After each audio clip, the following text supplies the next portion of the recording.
Gutierrez, Cedeno, Burke, and Gutierrez. Adrian Beltre 6 for 14 versus the O's this year. Now it's time for the PNC scouting report for Brad Bergeson. Fastball, breaking ball, slider, and a changeup. He's got a hot hand. He's been good in his last 2 starts, pitching 15 innings over those 2 starts. 3 walks in those 2 ball games, 1 intentional. Thrown a lot of strikes. He's up among the leaders in the American League in strikes thrown 4 starts.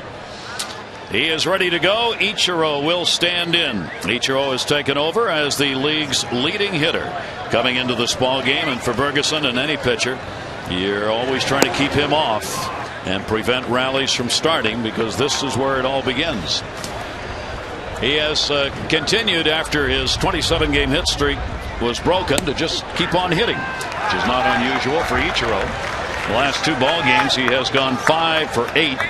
The 27-game hit streak was snapped on Friday night. 1-1 delivery, and let's just keep it going. He is on with a base hit. So Ichiro's on, leadoff single.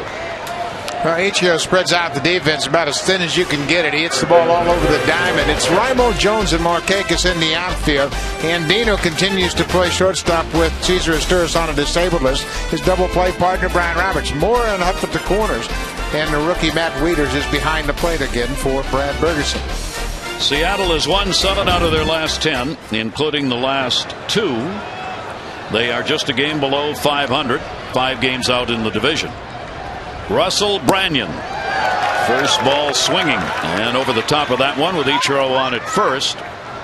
Branyan, outstanding season, 13 homers, 26 RBIs. Ichiro can steal bases, 9 out of 13. Wieters has thrown out 1 of 4 so far. Branyan with another big cut and falls behind 0-2. Yeah, and we see Bergeson throwing strikes, and that's what you love to see. He works very quickly, he throws a lot of strikes, keeps his defense on their toes, and keeps everybody involved. This is a rematch for Bergeson in Seattle. Last outing was against Seattle. Branyan went 0 for 2 against it. Here's the 0-2 delivery, and the pitch is taken up high, and a 1-ball, 2-strike count. Branyan checking down at third. Bruce Hines, third base coach, just to see whether or not Ichiro might be running, but it's his at bat right now with a 1-ball, 2-strike count. Infield double play depth, swung around a little on the left side, and he's gone. Bergeson gets the strikeout. He's got 25 of them in 55 innings. Now, good breaking ball here for the strikeout, and catches Russell Branyan looking. That's that new breaking ball, a very effective pitch. Gets a big strikeout here, the second batter of the game. That will bring up Adrian Beltre, playing at third base. He had a good outing against Bergeson in that start in Seattle, as he went 2 for 4, and a home run included in that. So Beltre with Ichiro on at first base and 1 out. Beltre also has picked it up a little bit. Well, last Wednesday, Brad Bergeson is pitching in the 3rd inning with a 1-0 lead and a man aboard, and Beltre connects on a high breaking ball, hits it into the seats in left field. That would give the Mariners a 2-1 lead at that time. 1-0 count. Ichiro fakes the go. There's a great breaking ball. That one floated in. That was the butterfly right there, 1-1. Yeah, Gary, this is a pitch he's thrown now for, this is the 3rd game he's used this new breaking ball. It's something Rick Kranitz has given him, and it's more of a slurvy kind of breaking ball that gives him a lot of depth and really is a lot slower than his slider. 1-1 count. Down to third. That is a fair ball. Great stop. Mora, bad throw. Good pick. Brian Roberts gets the job done at second base, and a fine pickup by Melvin Mora on the backhand to get the force out. Well, Melvin really had to stay with that, because the ball Beltre hit looked like it was going into foul territory. But watch how he stays with the backhand and then has enough time to make a throw to second base to get Ichiro the lead runner. That ball gets by him. It's 2 for sure, and second and third, if not a run in. But Brian Roberts digs the ball out of the dirt for the force out. Melvin made a fine play defensively in foul territory. That is a big play early in the ball game, and there are 2 down. Here is Ken Griffey Jr., the designated hitter in this ball game. 2 away, runner at first. Griffey went 0 for 3 against Bergeson in the start in Seattle. The MVP in '97, 13-time All-Star in the 10 Gold Gloves, and 5th all-time in home runs with 617 homers. And he'll take the pitch inside, slider for a ball. Yeah, he hit that 617 against the Orioles in Seattle, and he has really had a marvelous career. Had some significant injuries when he went to Cincinnati that really robbed him of an awful lot of playing time, but he still put up Hall of Fame numbers. He really had a good series against the O's. 4 for 9, a homer, and an RBI. He did not play in one of the ball games. 2-0 count. Griffey getting back in there. He'd been in a big-time funk when the Orioles were in Seattle, and he got out of it in the series against the Orioles, and since then has been getting some regular time in the DH position. 2-0 delivery to him. Ferguson will get the strike in. 2-1. For Ferguson against the Mariners in that outing, a strong performance, 7 innings. He gave up just 2 runs on 5 hits with 3 strikeouts and 3 walks. The Orioles would lose the ball game 3-2, but he would be non-decision.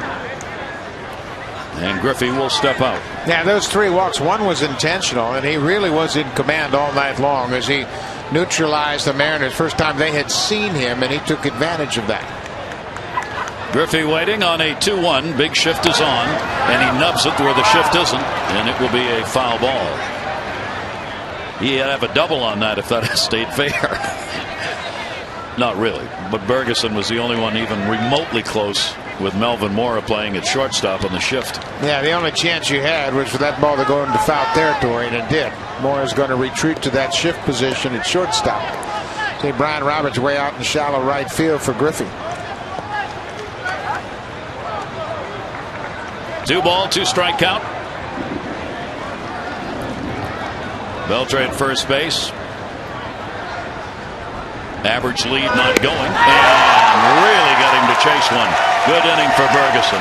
No runs on 1 hit, no errors, and 1 left on base. And if the Orioles ever needed a good first inning from a starter, this was it.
To take one against the M's in game 1 of the series. Here's the starting lineup brought to you by Southwest Airlines. Roberts, Markakis, and Jones. Huff, Mora, Scott, Reimold, Wieters, and Andino. Adam Jones, 3 doubles on that road trip at a .364 average. Now let's take a look at the PNC scouting report for Jason Vargas. As we mentioned, this is the same pitching matchup we had last Wednesday out in Seattle. Vargas, a 4-pitch pitcher as well. Fastball, breaking ball, cutter, and a changeup. He's been a winner. In his 5 starts, the Mariners have gone 4-1. It keeps you in a position to win. Lefties have been a problem, though. They're hitting over 300 against him for the season, and Luke Scott took him deep the last time these two met up. There are the numbers on the season. Fewer hits than innings pitched. The home run ball's been a problem, as he has given up 5 solo home runs in the 5 starts he's had, and a total of 7 runs altogether. So it's been mostly the long ball against him with that 1.93 ERA that he has going. 26-year-old left-hander Brian Roberts will stand in. Brian at 279 right now, and the pitch is taken outside. His average was not helped by the series in Seattle as he went 0 for 12 against the Mariners. 1-0 delivery, and that will be taken for a strike. 1-1. You know, it's the beauty of being an everyday player is you're going to get 4, maybe 5 at bats a night. You can turn these trends around quickly. He hit 133 in the first 11 games of May. It's just a real roller coaster ride. You can't let your emotions get involved in that ride. It'll drive you nuts. But when you come to the park every day, you know you're going to play, so you just kind of figure that things are going to average out. Dave Tremblay making the point today that he says we'll be fine. Talking about Roberts, Markakis, Jones, Huff, Mora.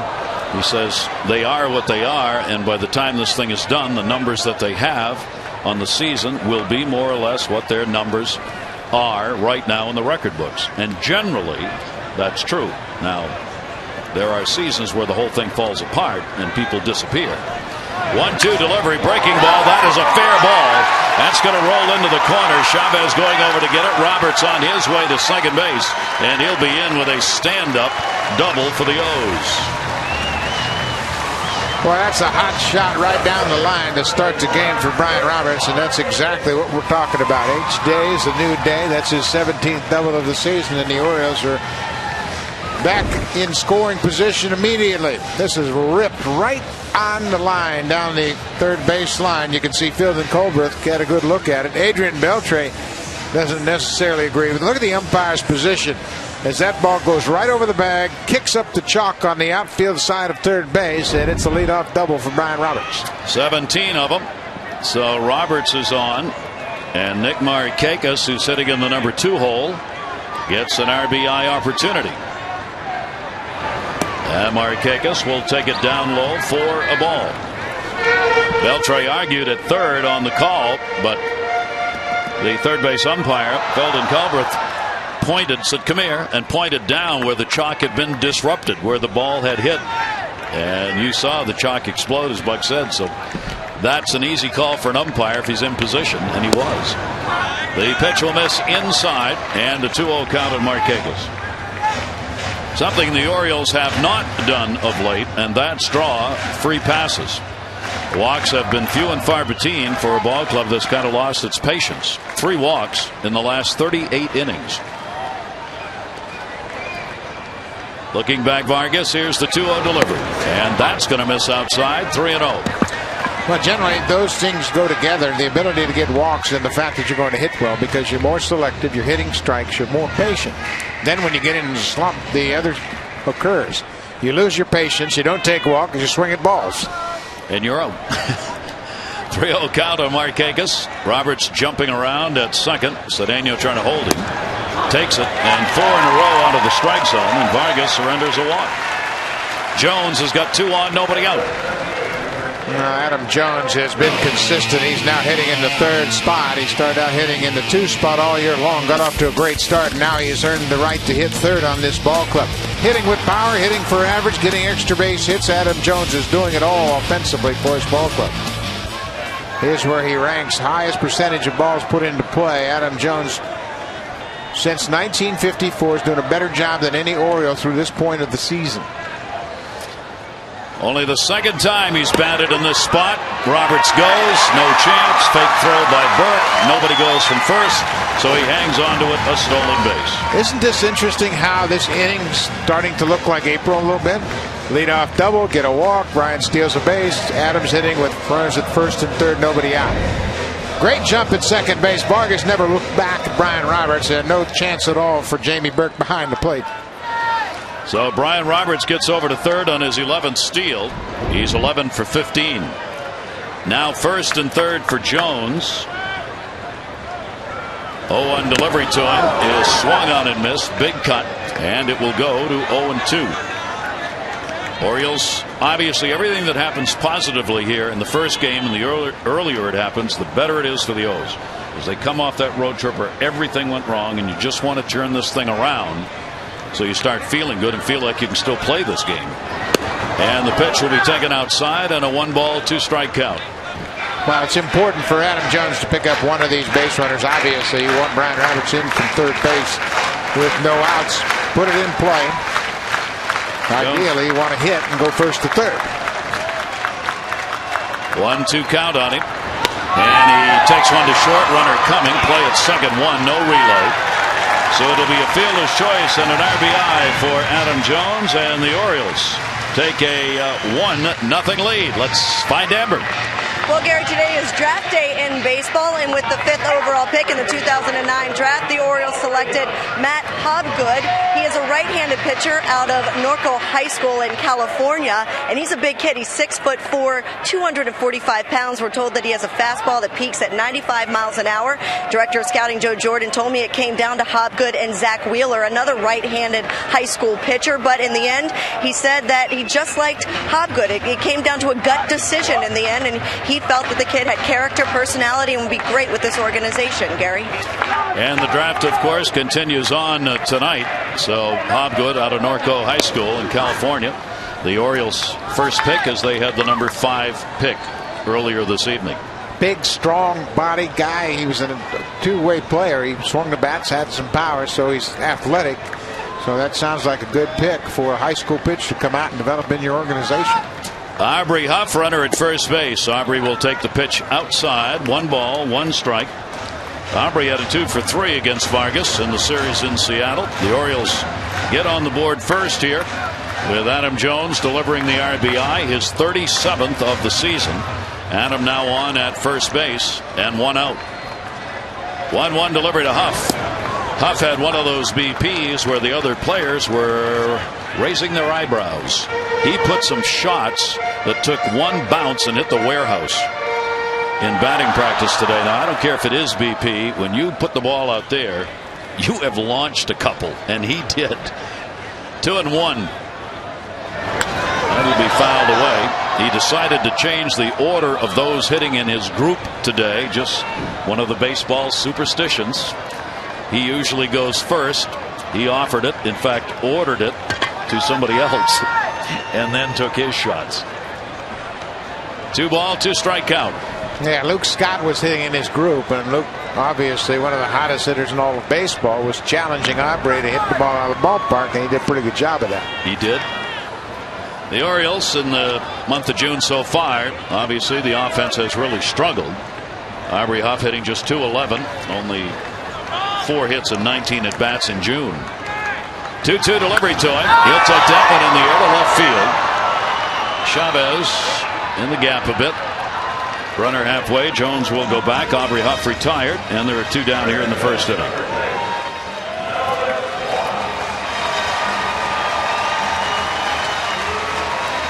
Melvin Mora. The Orioles against left-handed starters have won 8 and lost 9. They are hitting .259 off left-handers and .267 off right-handers this year. Not a big difference, but they have had their problems with some pretty good lefties that they faced. And Vargas, of course, ends up being one of those, as he pitched that ball game in Seattle, giving up just 2 runs and 8 hits over 5 1/3. He was non-decisioned in the game, and that's the one that was won 3-2 by the M's. 1-0 count on Mora. Breaking ball, that's in there for a strike. 1-1. Well, the Orioles saw 4 straight left-handed starters on that trip. Started out with Jared Washburn, then Eric Bedard, Jason Vargas finished it up, and then it went down to Oakland for the Friday night game and saw Dallas Braden. So they saw a bunch of left-handers in a row. Don Wakamatsu has a unique pitching staff with that many left-handers in the rotation. There are currently 4 left-handers in his rotation. It was interesting looking at Don's card today. There are no left-handed pitchers in the bullpen. There are no left-handed batters on the bench. You rarely see a ball game where you come into the game, start it with no left-hander, the pitcher hit. Big jump at first.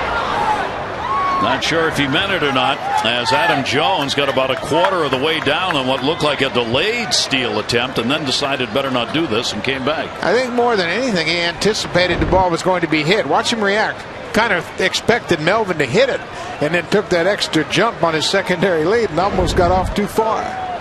Great confidence in Melvin Mora. Yep, it looks like he's going to hit this one. Apparently. 1 ball, 2 strike delivery on the way, and that is outside.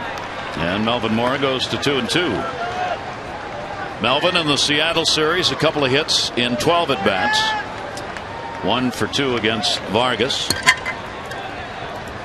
Mora's got the outfield deep and straight away. Very little breeze blowing here tonight, not enough to affect anything at the moment. Here's the 2-2 delivery, and Mora goes the other way with it towards the seats, and it will be a foul ball and a nice catch.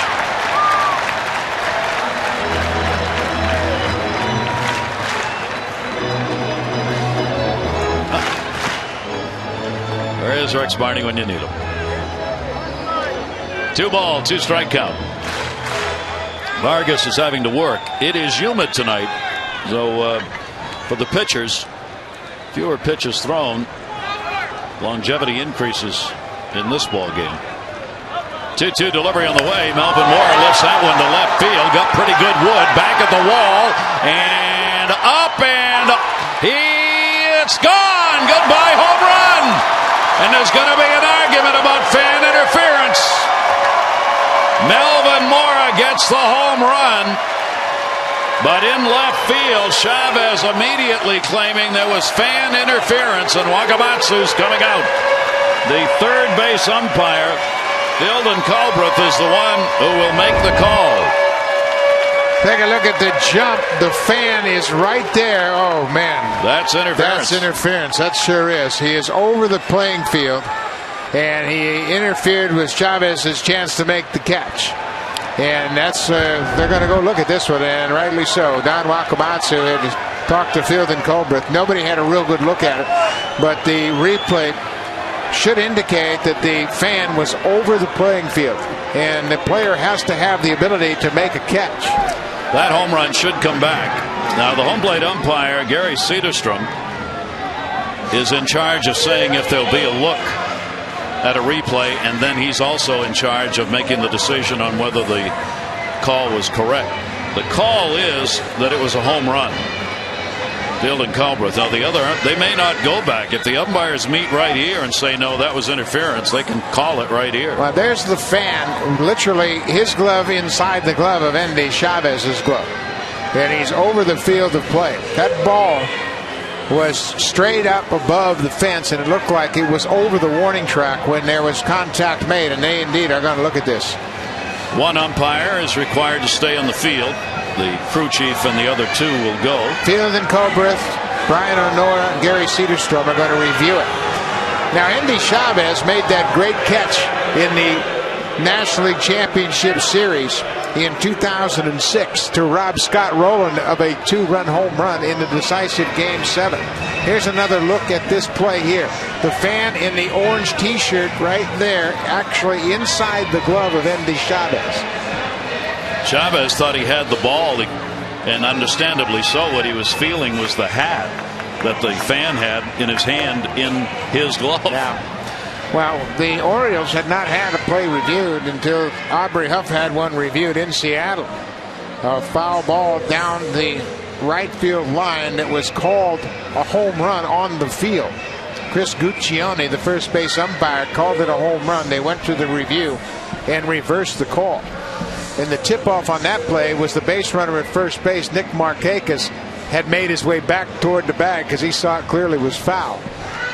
They will have every look that is available. It's fed from New York to the umpiring system, so the shots we've shown you will also be seen by the umpires. The black glove is Chavez's glove, obviously. And it just ricocheted off the hat and into the seats. It's almost hard to tell whether that would have even been a home run. Yeah. It was very close to either skimming the top of the wall, if not going over. Well, that catch that Chavez made in 2006 was one of the best catches ever made in the postseason. It happened at Shea Stadium. He was in full stride when he hit the wall, went up over the left field fence, and caught a Scott Rowland bid for a 2-run home run. Well, this new rule allowing for video review of home runs and fan interference is one of the reasons. Aubrey Huff's shot was the very first one the Orioles had. The question was fair or foul. the call had been fair ball. But you see right there, because you can see the baseball going on the foul side, even though it was called a home run, it was reversed, and it was the right call, and everybody agreed afterwards, correct call. And that was in Justin Vargas's game against Bergeson, first inning, with a man aboard. Nick Markakis was at first, and Aubrey would later ground out to the second baseman. Now again, we remind you that this decision made by the crew chief, and he can discuss it with the other umpires, is a de novo review. It's not about having enough evidence to overturn the call on the field or anything. They just look at it, say was it a home run or wasn't it, and make the decision there. So it sure looks like, based on what we've got here, that's fan interference. And the home run would come back, and Melvin Mora would be back at the plate. Yeah, and basically the interpretation is that you have to be clear and concise evidence that the ruling on the field was incorrect, and that's when you reverse it. Taking quite a while to get to this one. The one in Seattle didn't take long at all. Well, they look at all the video that's available, and sometimes we never know how quickly they're getting the video, so they may be waiting to see it as well as taking a number of looks at it. We're not sure because they're down underneath. But that hat is right literally in the glove. Made contact with it. Well, Andy Chavez probably felt the hat and the glove inside his glove and felt like he had the baseball. He put his hand over it, his bare hand, to cover it as though he'd made the catch, and then when he looked and saw it wasn't there. Here they are down underneath taking a look. The umpire's room is down behind home plate. This is the video equipment that is in the ballpark with a hookup to New York so that they can talk to the headquarters that feeds them this, and Culbreth will make the call. It's interesting. He's calling the managers over from both dugouts. Gary Cederstrom is the crew chief here, and he's going to explain his interpretation of the replay.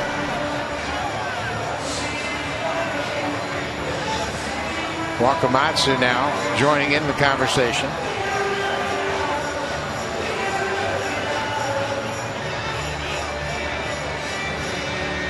That's interesting.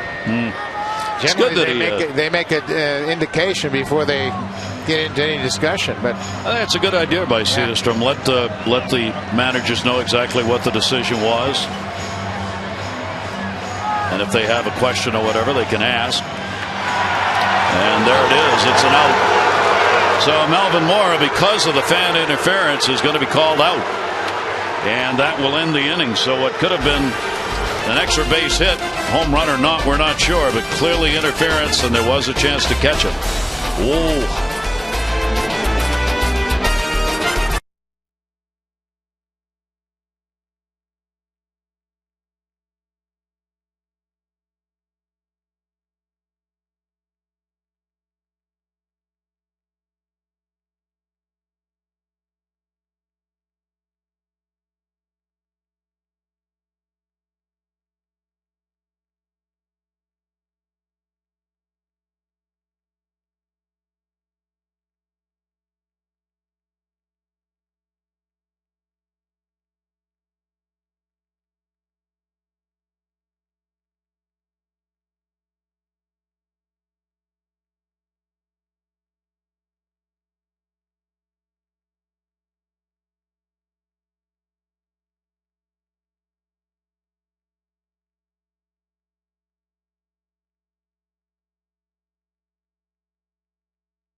Worth of American Classic scratch-off tickets from the Maryland Lottery for every Oriole home run hit tonight. You've got a chance to win too. You can enter by logging in at MASNsports.com.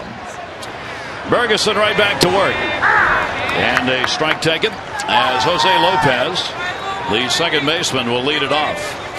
So Melvin Mora loses an at-bat, loses a potential extra base hit. The Orioles lose what might have been a home run. Hard to tell whether it actually would have cleared, and hard to tell if Chavez might have made the catch. The ruling was he would have.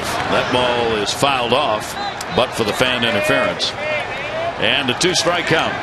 And we'll see how that plays out. Well, I thought the umpires did an exceptional job of calling both managers out so they heard the explanation at the same time. They said, well, here's what we saw, here's what we think, and here's how we're going to rule. And no real argument on it. That pitch is taken outside, and a 1-ball, 2-strike count. Lopez having an outstanding season, 0 for 3 against Bergeson. And a good slider. Bergeson's got his stuff going here in this one again. That's his third strikeout, one away in the second inning. Well, Brad Bergeson's all about tempo, and you can see how confident and calm he is as he sets into his windup and then drops the slider. And look at the X mode. There's the foot down, the swing. He's out in front of the breaking ball, swinging at fastball velocity, getting slider speed. That'll bring up Endy Chavez. Chavez hitting at 271. Couple of home runs and 13 RBIs for him. Chavez getting the start in left field. He's been a good hitter in this ballpark. His average 333 here at Camden Yards. Orioles get the 1-0 lead. They get the run on the fielder's choice hit into by Adam Jones, bringing home Roberts, who had doubled and stole third. And that stolen base ends up being vital in the inning the way it turned out, as if he had not stolen the base, would not have gotten the run in. 1-1 delivery on a check swing. It's taken away, 2-1. That's how you drive in 100 runs. You get those kinds of RBIs. First and third, you put the ball in play. Brian Roberts steals the base, and Adam Jones delivered. You got to put the ball in play, and he did. 2-1's going to be fouled off at the plate by Chavez. That'll even up the count at 2 balls and 2 strikes. Ferguson getting 69% of leadoff batters. He's gotten 1 out of 2 so far in this game. Here's the 2-2 delivery on the way. Down to first. Fair ball. Rolling into the corner. Markakis going over to get it. And into second base, Chavez with a double.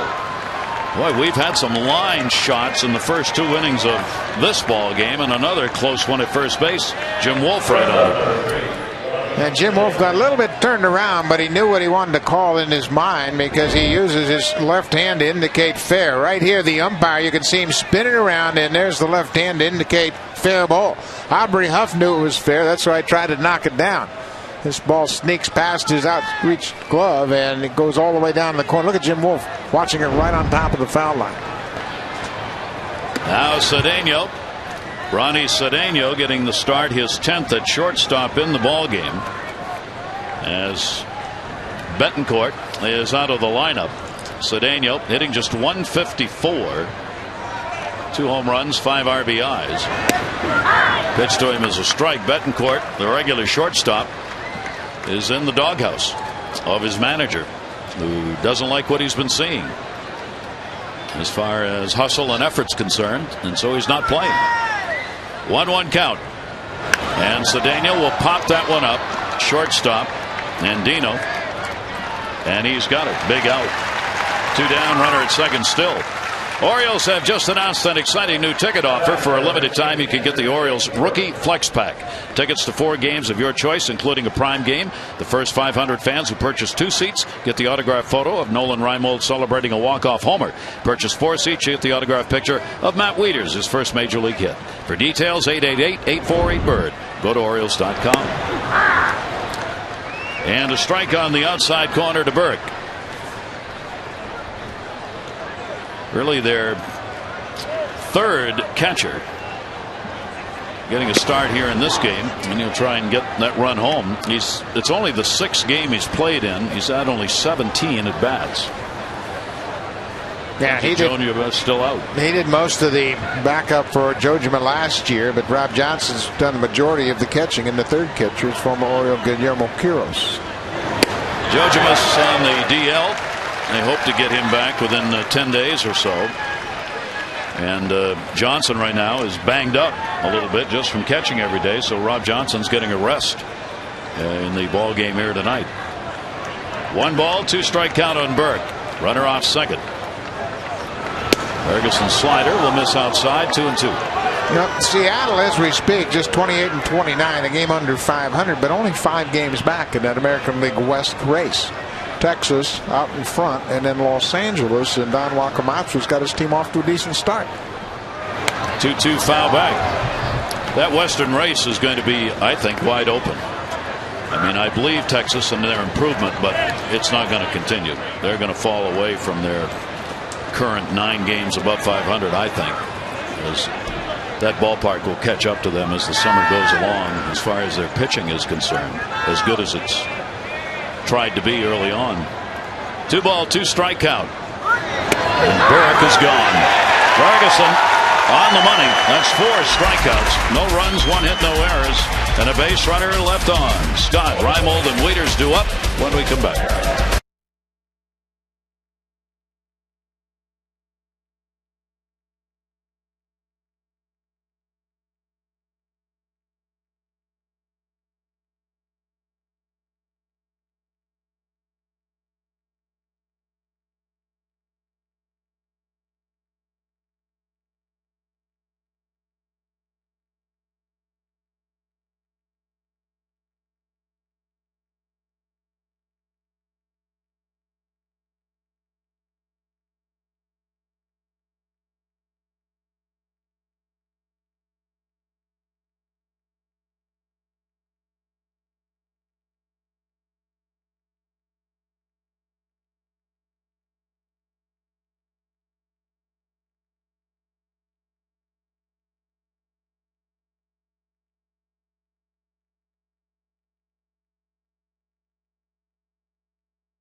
The broadcast, when an offense is struggling the way the Orioles have, it's important to focus on just putting the ball in play, but it's also important to maybe try to just get on base, to try to draw walks, and that's something the Orioles have not been doing. Coming into the game, they've only drawn 3 walks in their last 38 innings, and look where that puts them in the American League. This is the fewest amount of walks in the American League. The Orioles are second right now with 169, second only to the Mariners. So focusing on just getting on base is what the Orioles probably are doing as they come up to bat here today, and we saw that in the first inning. Nick Markakis did draw a walk. Gary? And that is what they want to do, Amber, is improve that patience quotient here back home. Here is Luke Scott, and he will take the ball for his strike. The designated hitter. He's continued to stay hot. 319 on the season, 13 home runs and 33 RBIs for Luke. And that is taken away for a ball. Then one of those came off the pitcher he's facing right now. With 1 out in the second inning of a scoreless game, Luke Scott goes deep against the left-hander Jason Vargas, and for Scott that was home run number 12. That one to left field. No fan's going to be able to reach this one, and Chavez will. Scott is retired, 1 away here in the second inning.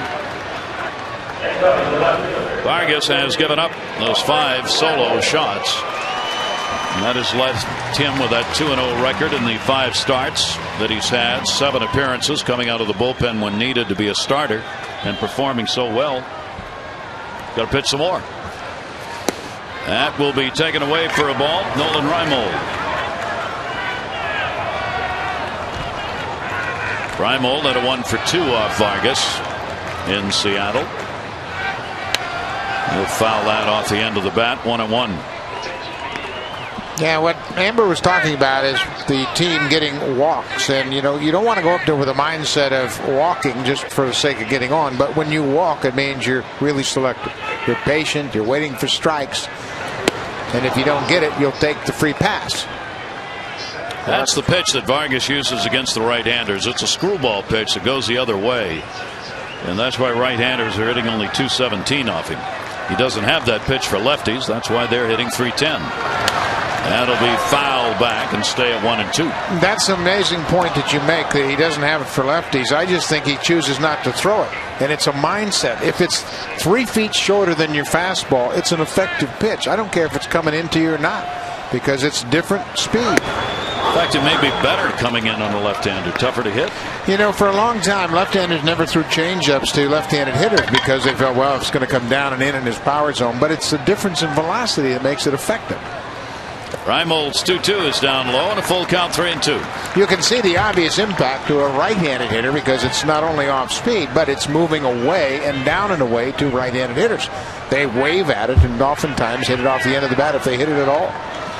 3-2 delivery to Reimold, and he'll foul that one away.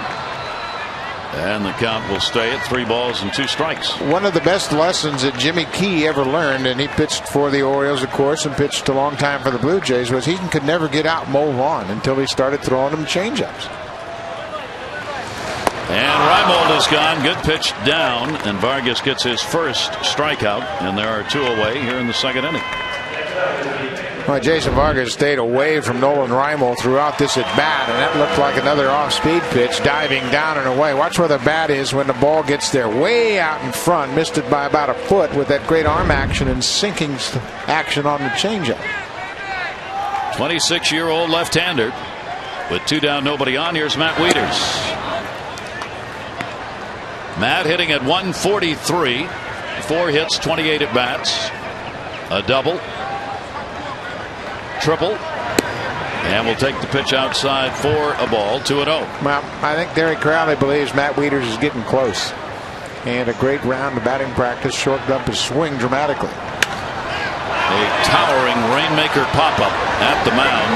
Catcher doesn't know where it is, and it's going to be a base hit. He's going to second. Here's the throw, and he is out. Wow. The catcher, Burke, had no idea where it was. Russell Branyan acted as though he did and didn't, but got the throw to the shortstop Cedeno in time to get the out. So Wieters retired. Boy, we had a couple of unusual plays already in this ball game.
Is brought to you by Southwest Airlines. Book your next trip at southwest.com.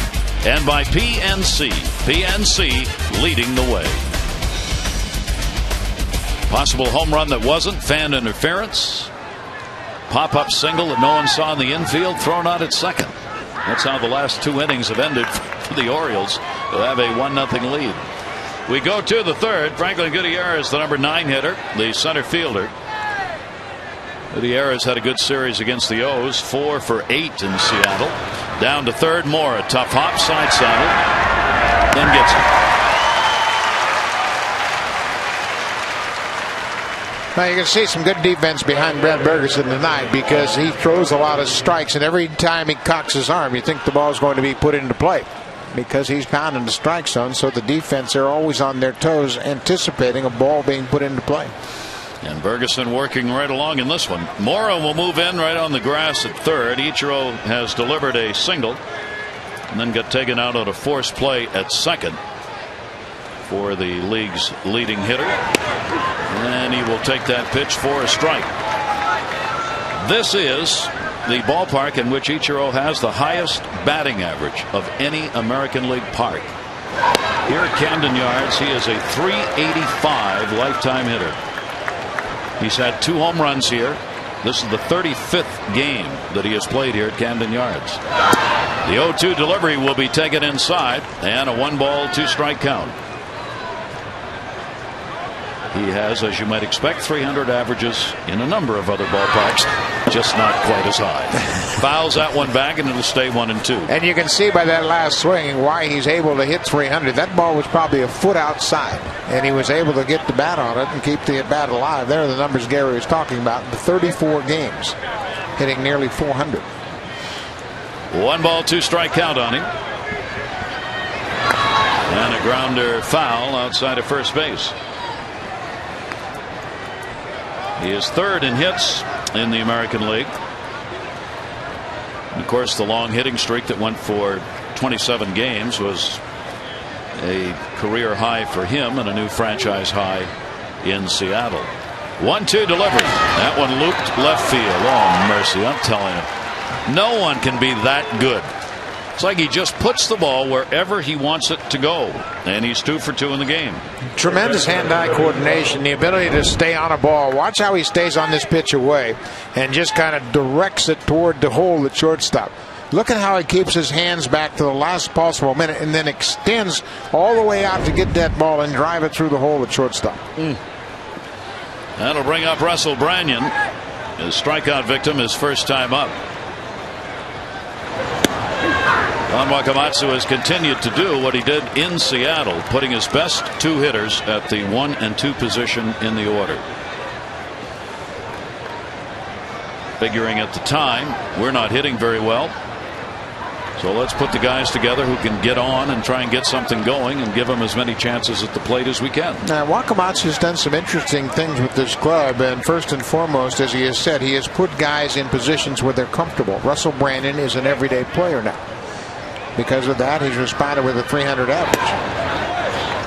Branyan is second in on-base percentage and third in slugging. He will take pitches, he'll get his walks, and he'll also get his extra base hits. Well, in years past, he was always fighting for playing time, so he felt like he had to do something dramatic at the plate to stay in the lineup. 1-1 count, 1 down. Ichiro off first. Branyan's not getting good cuts off Bergeson in the first 2 at-bats, at least so far in the ballgame. Bergeson's got him guessing a little bit. And he took a breaking ball for strike 3 in his first at-bat. And it was that new breaking ball. It's got a little bit more depth, more like a curveball than a slider. 1-2 count. Ichiro not going. The slider is inside this time, and a 2-ball 2-strike count on Branyan. Orioles coming back home for a long homestand where they hope to put up some good solid numbers. 10-day homestand, 3-game sets against the Braves, the Mets, and Seattle. Foul tipped, held on to, gets the strikeout. That's 5 strikeouts for Bergeson, and 2 have been to Branyan. And they go away with the fastball. It moves off the plate, just 84 miles an hour, but had a lot of movement late, and you can see how Branyan just can't connect. And Bergeson now with Ichiro on and 2 down will face Beltre, who hit into a fielder's choice his first time up. That is a season high in strikeouts for Bergeson already. We are in the 3rd inning. He had 4 strikeouts in his first start against the Chicago White Sox back on April 21. He's had 3 4 times, but this is the first time he's gotten to 5 Ks. 0-1 count. Long look. Ichiro back to the bag.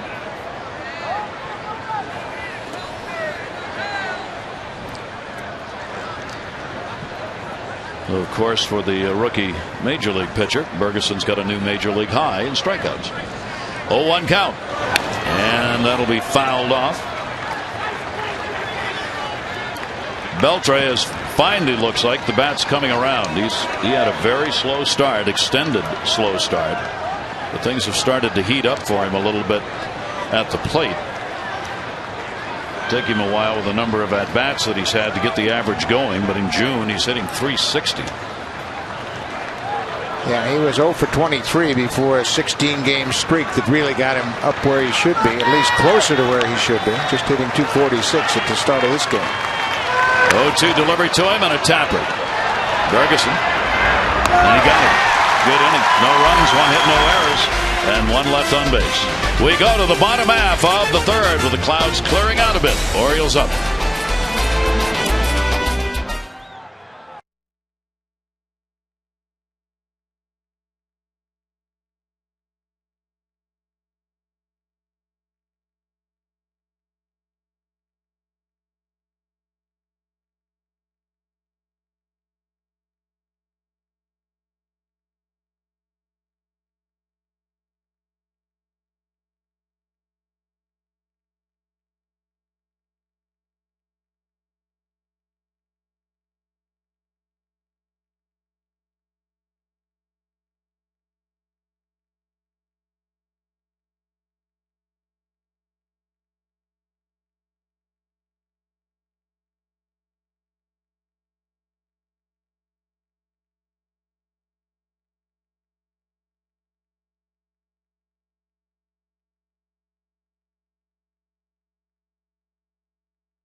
And I want to say happy birthday to you in my finest voice. Happy birthday. There we go. Me. How good is that? Beautiful cake. A beautiful cake for you. Thank you so much. That's so nice. 39? 29 actually. 39. We'll take 39. We'll take 39 it is then. You're a tough bargainer, but it's a deal. Happy birthday. Thank you. And Thank the icing is good. And the icing's good? And we'll have some cake. This has been a typical birthday so far. It's cookies and cake. Perfect. Perfect day. Happy birthday, partner. Thank you. Andino fouls it off, and I should say happy birthday to the skipper's mom. Dave Tremblay's mom is having a birthday today. We share a birthday, and he said hi to her during the pregame conference. And his mother's watching the game tonight, so happy birthday, Mrs. Tremblay. Andino on a swing and a miss, and the count goes to 2 strikes. Fine singing voice, I might add. Yeah. Thinking about American Idol next year. Keep thinking about it. Don't act on all your thoughts. Andino hitting at 245, and he'll take the pitch away. And the count goes to 1-2. So Vargas and Bergeson locked in a pretty good pitching matchup here through the first 2+. That'll be taken up high. Cesar Torres, the shortstop for whom Andino is subbing, has gone home in the Miami area, back to his home for a week, as they've told him he can have no baseball activities for at least a week. He will rejoin the team in a week, and they'll see where he is in his recovery from the appendicitis. 2-2 delivery, and that's inside. 3-2. They just don't make them like they used to, Gary. Did you have your appendix out and play the next day, Buck? The next day, yeah, no big deal. No big deal. A catcher like yourself, gutty, gritty. We hope he's back in as quick as possible. What a player he is, and how good has he been for this club. And Nino swings and misses. The second strikeout recorded by Vargas. One away. Time's running out for your chance to win the Orioles.com Adam Jones bobblehead night experience. One lucky winner is going to receive 4 VIP seats and a VIP parking pass for next Wednesday's Mets game. You'll also receive 4 passes to watch batting practice right on the field. Don't miss your chance. Contest will end at midnight tomorrow. You can enter at Orioles.com. There's Mr. Bobblehead right there. Brian Roberts, and a breaking ball is in there first strike. Brian led it off with a double. He has scored the lone run. Also picked up a stolen base. Vargas, the 0-1 delivery. Popped him up third base. Beltre, 2 down. Well, after the Seattle series, the interleague play second session begins with Atlanta coming in over the weekend for 3 days. 15 games in a row against National League ball clubs before they get back to the American League East at the end of the month against the Red Sox. The Orioles, who have gone 10-16 against their own division teams. And one of the reasons right now, the slump, the power outage. Mora, none in 26. Markakis, 1 in 26. Huff, 1 in 22.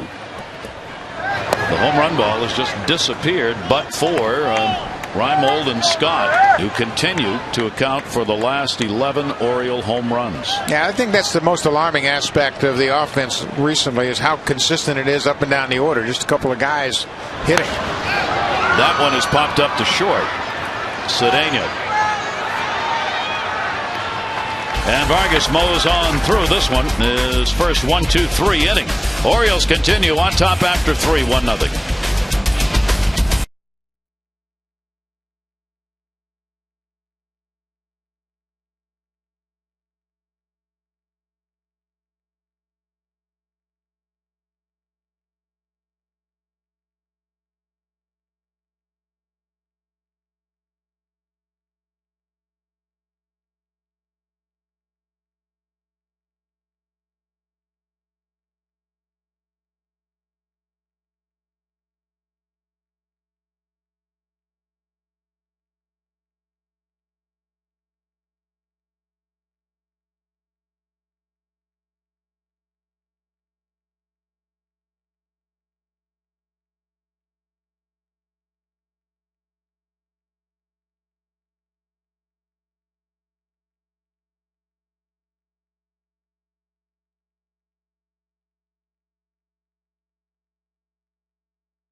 Well, Brad Bergeson's been great again tonight. He has thrown a lot of strikes. He's mixed up the breaking ball very effectively. He has 5 strikeouts early on, and he's pounding that strike zone, making the Mariner hitters swing at everything he throws. He has been in command for his last 3 starts. AT&T, the nation's fastest 3G network. AT&T, your world delivered. Ferguson goes to work against Ken Griffey Jr., who will swing after the ball was in the catcher's mitt. And an 0-1 count. He was not looking for that pitch. Hit into a fielder's choice his first time up. And a ground ball into the shift. Ferguson gets over to cover. Huff will get it to him. Griffey is retired. 1 away here in the 4th inning.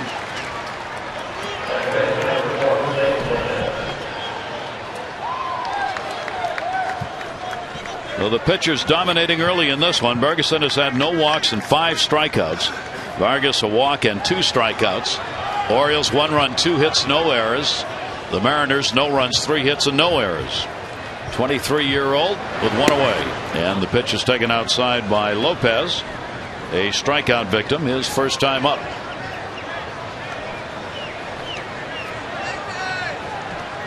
.0 delivery. And you talk about stopping the bleeding from a starting perspective. The Orioles in that last series which they played against Oakland 0-3. The starters' ERAs were over 34 combined. To short, Andino up. Makes the play, gets the out. Lopez retired. Well, and the ERA wasn't the major concern. The major concern was 2 starters in the 3-game series didn't make it out of the first.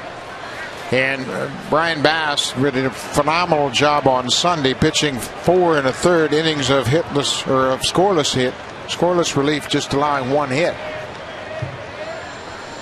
The starters in that series combined 4 2/3 innings, giving up 18 earned runs. Pitch is taken for a strike. Andy Chavez a double, his first time up. Ichiro's had 2 singles, and Chavez the double for the 3 Mariner hits so far. And that pitch is going to be away, and a 1-ball 1-strike count on Chavez.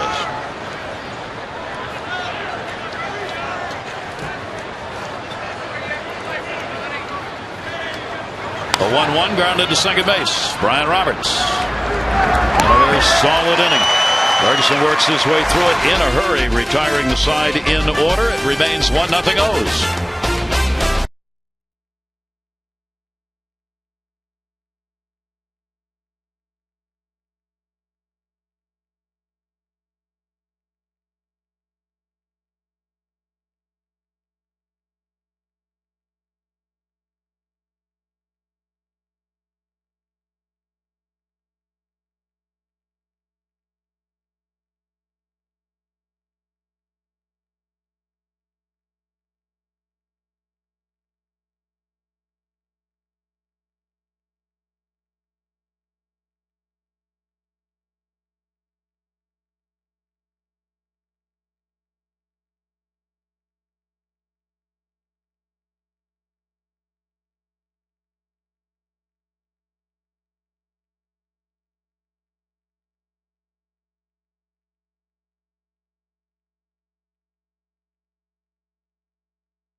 You can get them at the Orioles Reach community booth on the lower concourse located inside Gate D. Prices start at $30 and all proceeds benefit the Orioles Charitable Foundation. So every home game, baseballs from the 2009 season will be for sale. Stop by the Orioles Reach community booth to pick one up. Gary?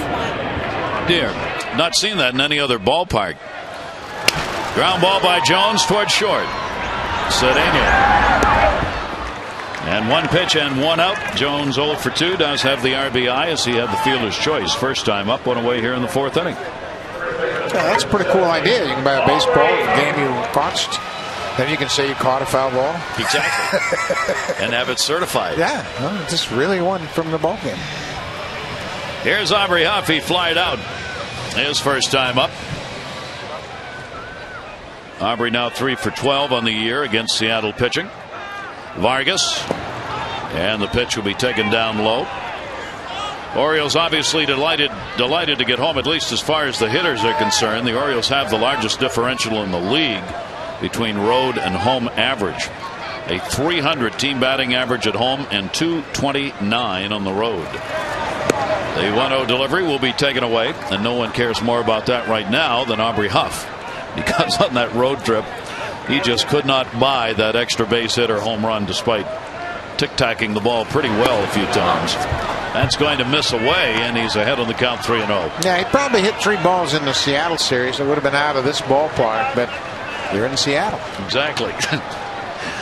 And the 3-0 pitch he's taking all the way. It is in there for a strike. Well, Vargas comes back and gets the count to 3-1. Orioles up 1-0. Jones the RBI. 26-year-old Justin Vargas on the mound. His delivery and a towering fly ball to right field. Ichiro. He's got it. Duff is retired, and there are 2 down. Freeze Cam is brought to you by Frost Brewed Coors Light, the world's most refreshing beer. Came back in the first inning with 2 outs. Endy Chavez goes up on the warning track. Melvin Moore, he made a bid for an extra base hit, but there's the freeze cam. The fan is literally inside the glove of Endy Chavez, deflects the baseball into the seat. Chavez protested. They reviewed the play on video, and it was reversed. So Melvin Moore not only didn't get a home run, he didn't get anything but a fly ball to left.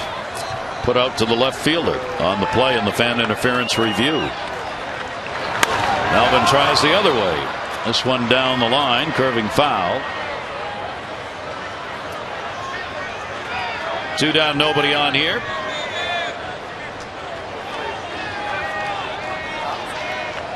Elementary Middle School number 228. Melvin Moore providing the seats for the youngsters to come and enjoy the game. And they are doing that. They got here early. They went through the brief thunderstorm. Hung on here at the ballpark.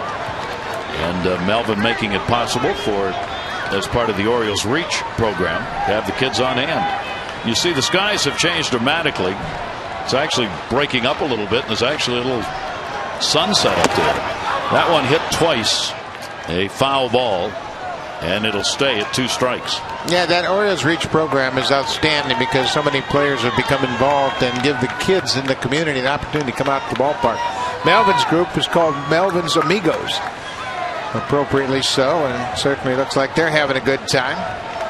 Get a chance to come out, sit at the ballpark, and root for Melvin and the rest of the Orioles. Here's the 0-2 delivery, and that one looped in the air to right. Ichiro back.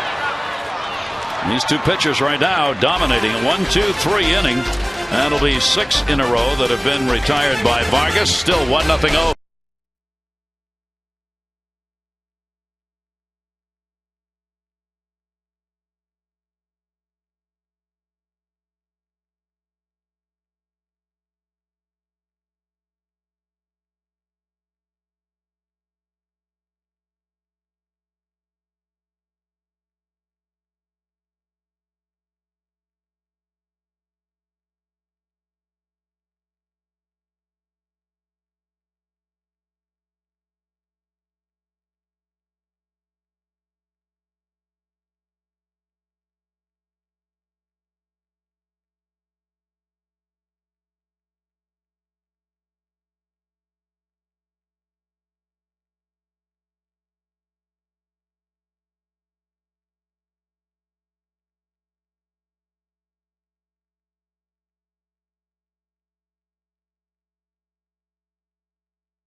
Brought to you by Southwest Airlines. Book your next trip at southwest.com. And by Corona and Corona Light, official sponsors of the Timeout. Relax responsibly. With Amber Theo Harris and Buck Martinez, I'm Gary Thorne. Under the clearing skies of Baltimore. Picturesque. And the attempted bunt by Cedeno is fouled off. Ronnie Cedeno popped out his first time up, getting the start at short. Cedeno, a .252 career hitter in 329 major league games coming into the season. Up and down in the minors in his career. Ground ball to short. And Dino. 1 away. Want to remind you that on Friday, one of the most popular Oriole Park promotions returns. The first 25,000 fans 21 and over are going to receive the Orioles floppy hat presented by Miller Lite. It has the Oriole bird logo on one side, the O's cap logo on the other. Great collector's item. Get your tickets at 888-848-BIRD or Orioles.com. Ferguson's pitch will be in the outside corner to Burke for a strike. The catcher called out on strikes his first time up. Burke chops it off his foot. 0-2. Well, you talk about catchers, and everybody's focusing on Matt Wieters' struggles at the plate, but I got to tell you something. He has been impressive to me behind the plate. He has made quick decisions on pitch selection. He is giving the signs very quickly. He is keeping the tempo of his starters just really working fast. And watch how he gives the umpire a clear view of the strike zone. Really gets out of the way, and he's a big guy. He's 6'5". Gary Cederstrom, the umpire behind the plate, is big also. But Matt gets down so well and gets down so low that he really allows the umpire to get a good look at the strike zone. 0-2 will just miss inside. 1 ball, 2 strike count. No question, Matt Wieters going to be fine. Yeah. But it's going to be a slow start. That's all. 1-2 delivery. Some guys come up, you get the home run your first at bat. Some don't. Most don't. Gets the out right there. Every strikeout he picks up now is a new career high at the major league level. This is a sinking fastball, but look at how Wieters receives it so patiently. Keeps way back in the strike zone, reaches out, and just receives it very well. And the thing about Brad Bergeson, since Matt Wieters has come up, he's a different guy. He's pitching with so much confidence that he doesn't have to think about theory or pitching philosophy. He only thinks about execution. Franklin Gutierrez will take a strike on the inside corner. Gutierrez grounded out his first time up. The Orioles lead 1-0 on a fielder's choice RBI by Adam Jones. Brian Roberts scored first inning. He led off with a double and stole third base and set up the run. You know, and it's not an indictment on the other catchers that cut Bergeson prior to the arrival of Wieters. It's just the fact that Wieters makes Brad Bergeson very confident. He looks in, there's a very good visual, and it's just a matter of his confidence is soaring with Matt Wieters behind the plate. 0-2 delivery by Bergeson will be fouled off. How long did Jim McCarver catch Steve Carlton? Well, 500 years. And as Timmy said on his tombstone when I'm buried, what I want you to put on there is pitchers did this to me. No one specific though. Here's the 0-2 pitch, and that will just miss outside. 1 ball, 2 strikes. Even when Bergeson is missing in this ball game, it's close. Down target, you can see the glove tapped on the ground just to accentuate that Wieters wanted it low. Outside. Franklin Gutierrez hitting at 260, right at his major league career average coming in, which is 258, coming over from the Cleveland Indians along with Andy Chavez.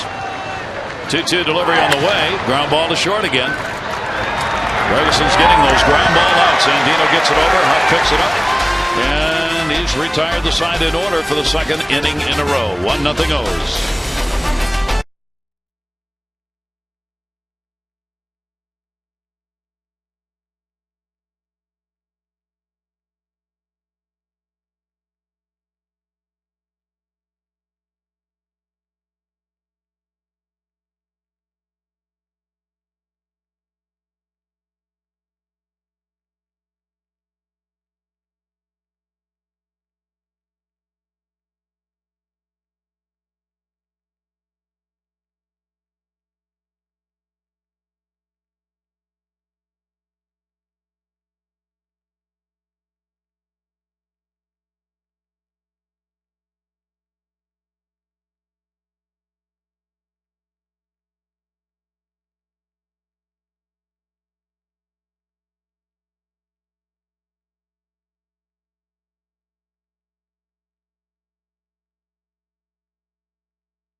That's what it is, and a good ball game underway. Gary Thornburg Martinez back with you, and pitching has taken over here in this one. Well, it sure has, Gary, and Brad Bergeson's retired the last 8 batters he's faced. The first inning run is the only run allowed tonight, and that came on a ground ball out, a force out at second base off the bat of Adam Jones.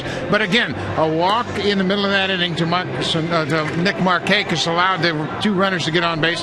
Brian Roberts steals third, then Adam delivers the only run of this ball game, and that's a formula that's held up so far. And good defense. Melvin Morris play-to-play in this ball game that maybe changed the reflection of things that would happen in the inning, because it looked like it was going to be an extra base hit down the line. He gets a force out at second base as a result. Ferguson gets out of the inning. Nothing happens. Well, another good thing that's happened too is Ferguson has just retired the number 9 batter, so Ichiro is going to hit again in the leadoff situation. It's tough to keep him from getting hits, but it's really easier when you don't have runners on. If he gets a hit, chances are he's not going to drive in a run.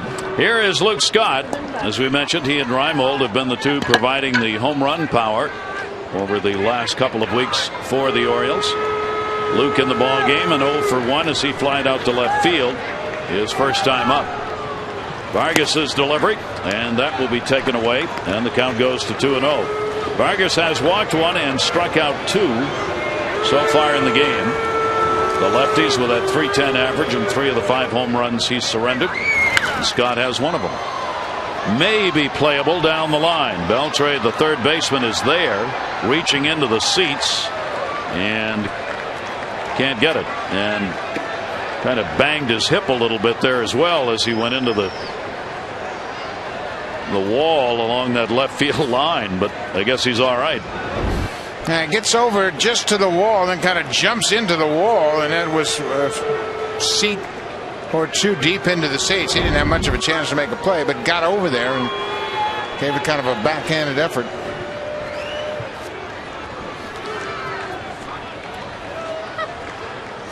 Two ball, 1 strike delivery. It really wasn't the wall that he was concerned with, apparently, on that foul ball. He ran into something a whole lot heavier. And the 2 ball, 2 strike count on Scott.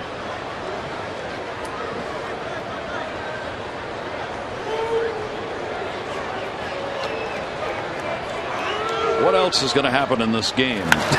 That one taken to left field. That one is deep. Back at the wall again with room. Catch made. Chavez now not only watches the ball, he turns around to see where the fans are. That time he had no problem. Boy, this ball came off the bat very well, but it kind of died on the warning track as he actually has to come in a step or 2 from his initial position. A little bit of a smile, say, I'm getting everything out here tonight. But you're right, he checked to see where that fan was before he turned back to track the fly ball. This has been a strange game. Nolan Reimold. Reimold, a strikeout victim, his first time up, hitting at .276. And he'll take one left center field. That is way back at the wall. And goodbye! Home run! Nolan Reimold continues, along with Luke Scott, to provide the power for the Orioles, and it's a 2-0 lead.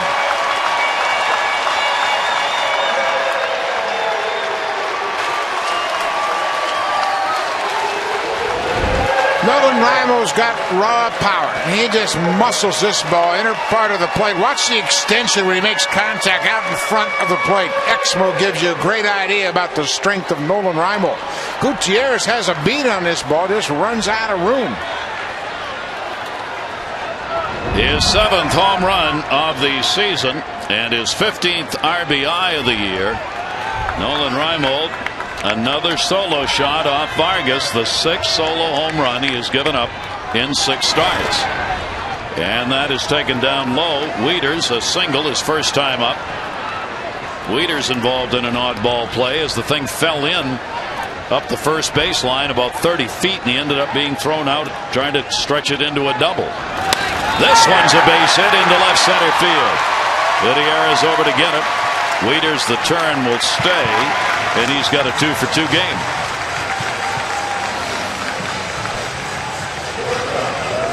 Well, pretty good swing here from Matt Wieters, trying to go away, and they get it down and away, and he stays on it and drills it. The front foot's down, the hands stay back, then he explodes to the baseball. Ball was down effectively and a little bit out over the plate. He extended that bottom hand right through the hitting zone and drove it into center.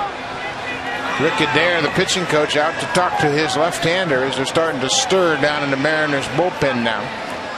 Similar situation for Vargas last time he pitched. He pitched into the 6th inning, but then was knocked around a bit, gave up 7 hits overall. He, too, got a no decision in that game as he allowed just 2 earned runs. So they'll try and break the rhythm. There is Reimold, his second home run off a left-hander, and his fourth home run here in this ballpark. As the Orioles now with 2 runs on 4 hits have the 2-0 lead, and Brandon Morrow is up in the bullpen for the Mariners. Pitch will be taken away for a ball. Robert Andino with a runner at first and 1 out. Seattle has established a franchise record for 6 consecutive games allowing 2 runs or less. They've been very good starting pitching, and because of that they've been able to win a few games here in the month of June. And that one will catch the inside corner for a strike. The Seattle starters have the best ERA in the American League at 3.89. Their bullpen the second best ERA among American bullpens. So their pitching has done a great job. Don Wakamatsu, the unusual thing is the starters haven't pitched a lot of innings compared to everybody else. 1-1 delivery hit hard, base hit into left field. Beltre was drawn in. That created the opportunity for that ball to go by, and it did. And Adino's got a single. Wieters at second base. 2 on, 1 down. Well, Robert Andino getting regular playing time, has played very well in the field, and now he gets a big hit to turn the lineup over with just 1 out here. Brian Roberts will stand in. A double scored in the first inning. Brian hitting .279 overall coming in, .286 right-handed and .277 left. They'll play a double play depth in the infield. Wieters on at second base, Andino on at first and 1 out. 5 hits now for the O's. Brian Roberts takes that one to left field. Runners halfway. That's in the gap. Chavez is there, puts it away. The runners will stay at first and second base. Now there are 2 down. Let's take a look at our league leaderboard presented by Firestone, a tradition of innovation. ERA leaders, here's what Gary's talking about. Seattle at top of the heap, followed by Detroit, Oakland, Toronto, and Chicago. And it's not a mystery when the Orioles went out west to play Seattle and Oakland. They ran into the 2 toughest pitching staffs in the American League. Seattle's ERA in the month of June so far is 1.47. So the Orioles have already bested that in this ball game. 2 down, 2 on. And Nick Markakis will take it for a strike. Markakis has popped out and drawn a walk in the game. And Nick will try and pick up a 2-out RBI here with runners at first and second base. Markakis, the 8th best average in the league with runners in scoring position this year. He's got Wieters at second and Dino at first. And that pitch is in there for a strike as well. And it's 0-2. Nick staring down in disbelief. Now in this inning, this is the first time since May 30th that the Orioles have had 3 hits in a row.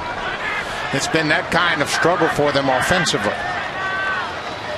0-2 delivery on the way. Markakis a fastball up high. 1 ball, 2 strikes. Now the hits have been few and far between, and the runs even more so. 13 runs in 8 games coming into this ball game. The Orioles had trailed the last 27 innings before they got a run in the first inning of this game to take the lead. 1-2 delivery. Markakis swings through it. Vargas gets his 3rd strikeout, but the Orioles get a run on 3 hits. They leave 2 on. Nolan Reimold delivering his 7th home run of the season to put the Orioles up 2-0.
Markakis, left-handed pitcher, outfielder, Jones, Harris College, Georgia, hometown Woodstock, Georgia.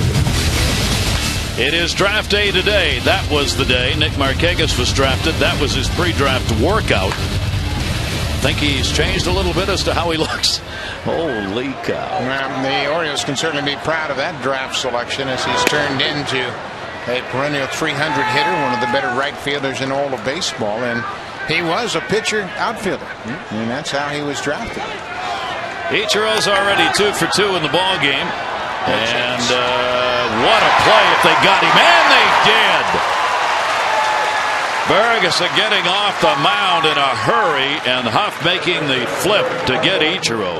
Yeah, that takes an exceptional effort from both Ferguson and from Huff, because Ferguson cannot hesitate for a moment. Look at Aubrey Huff give him a perfect feed. Aubrey Huff's really played well defensively, and he is clearly out at first base. Not many first baseman pitchers can pull this play off, and they do it flawlessly. No easy job against one of the fastest players in the game. Ferguson will get an extra breath out there. Russell Branyan stands in and will take the pitch away. He has struck out twice in the ball game. 2 of the 6 strikeouts, new career high, Ferguson has in the ball game. And inside to him, and the count goes to 2-0. Branyan has 54 strikeouts. He leads Seattle in that department. Swung out a miss, 2 balls and 1 strike.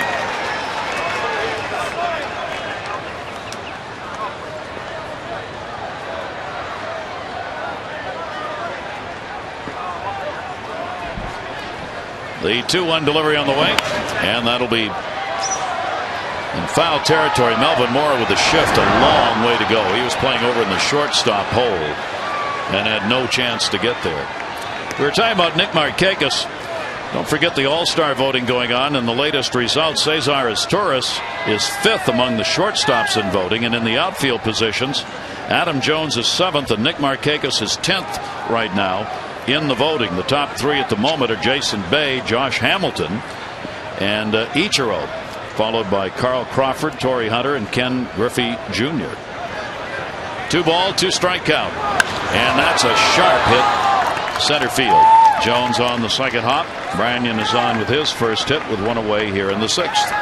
And let's take a look forward to tomorrow's pitching matchup, brought to you by M&T Bank. Understanding what's important. Well, the only right-hander in the Mariners rotation, Felix Hernandez, goes to the mound for his 13th start. He's off to a good start this year, league hitting just over 250 against him.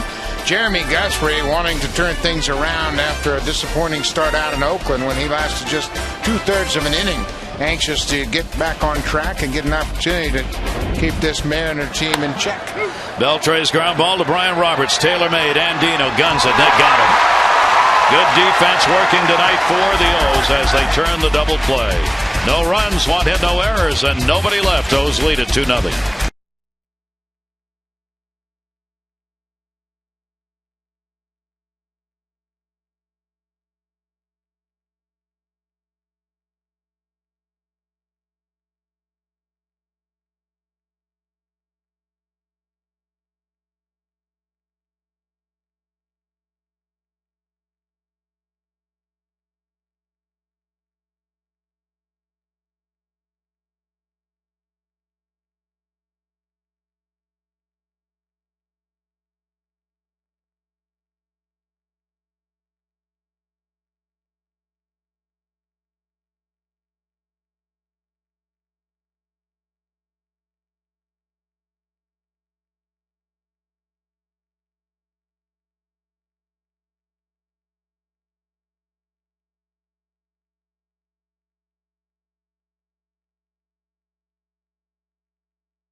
Carlos Torres. They are all in the running for a starting position for the All-Star game. You can vote for your favorite Oriole at Orioles.com.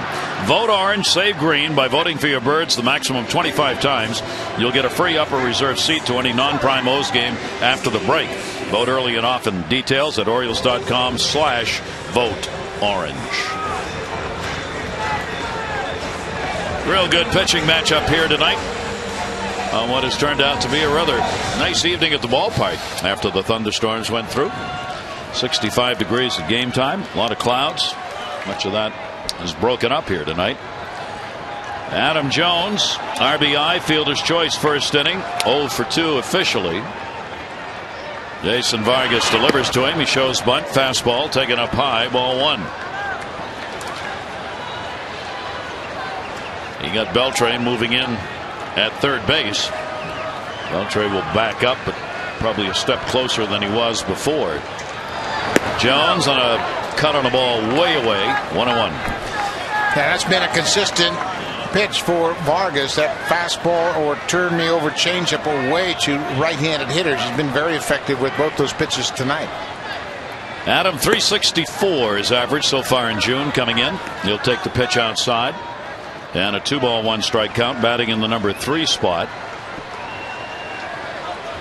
Third best average in the league starting the day at 343. On the end of the bat, popped it up at the plate. Boy, you can see that coming. Jamie Burke never really got a beat on that ball. He was doing kind of a slalom route back to where the ball came down, and he never really got comfortable underneath it. This is an out that just gets away from him. You can see he gets the glove up, but it's going to hit off the thumb of his glove in his bare hand. That will probably be an error, extending an at-bat. We'll see if they charge it. Adam Jones trying to take advantage of it, swings and misses. So Vargas comes back and picks up his catcher with a strikeout, his 4th. This copyrighted telecast is presented by authority of the Orioles and may not be reproduced or retransmitted in any form, and the accounts and descriptions of this game may not be disseminated without the express written consent of the Orioles. One down here in the 6th inning. Aubrey Huff.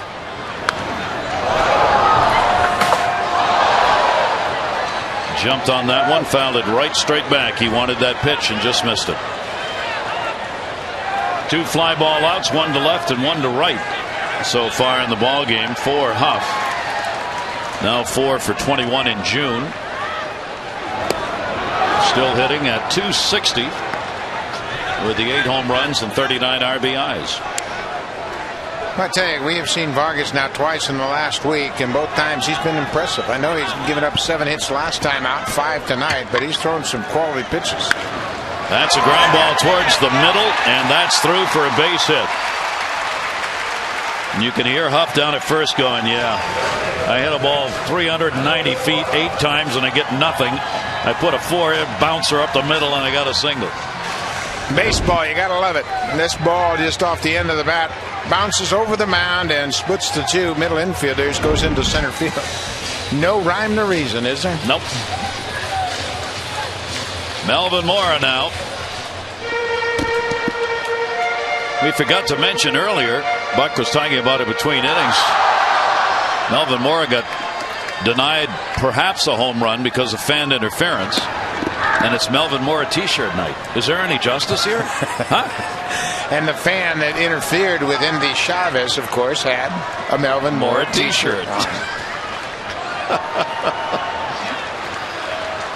Runner at first is Huff. Mora 0 for 2. The fan interference came in the first inning, initially called a homer, then reversed on review. This time it's popped up first base. Brandon called off by Lopez, who comes over to help. 2 down.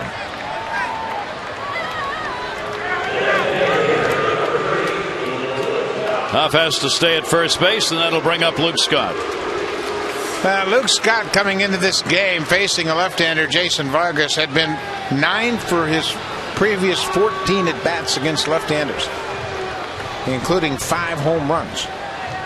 But Vargas has handled him in his first 2 at-bats, couple of fly balls to left field.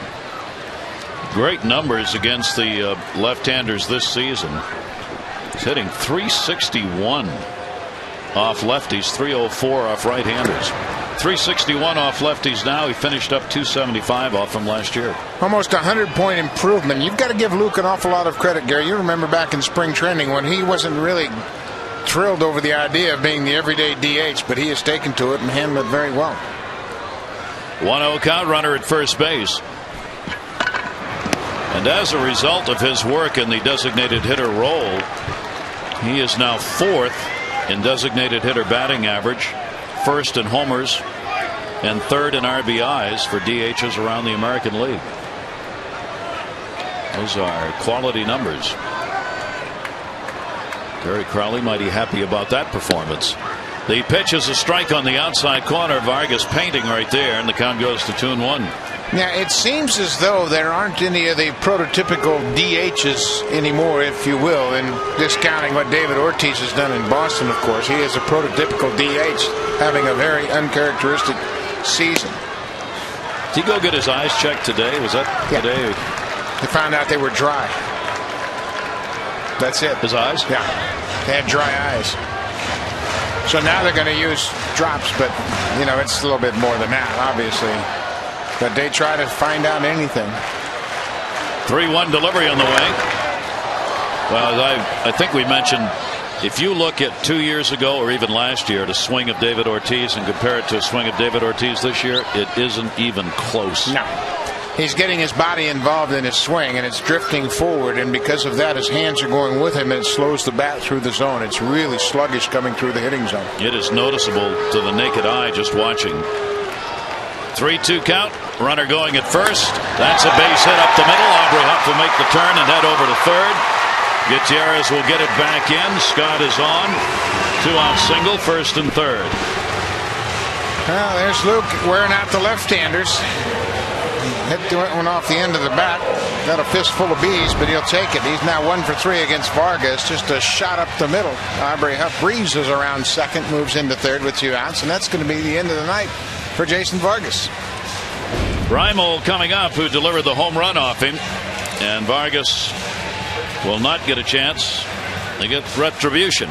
So he's coming out of the ball game so far, having surrendered a couple of runs on 7 hits and responsible for 2 on base.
Highlights Brad Bergeson trying to improve on his 2-2 record. And think about Bergeson, he's been pounding the strike zone all night long. Gets Russell Branyan, gets Ken Griffey Jr.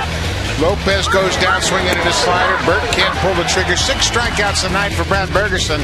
And the offense with 1 out in the 4th inning. It is again Nolan Reimel. His 7th home run of the season makes it a 2-0 game. Brad Bergeson, no earned runs, 6 strikeouts. Wieters has a couple of singles, and Nolan Reimel hit a solo home run. It's all about the rookies in this game tonight as they have held the Mariners scoreless through 6 innings. Brandon Morrow now will come out of the bullpen as Vargas will sit and watch. Not a bad performance at all. He has had very little run support this season. In the games he's pitched, only 2.79 runs.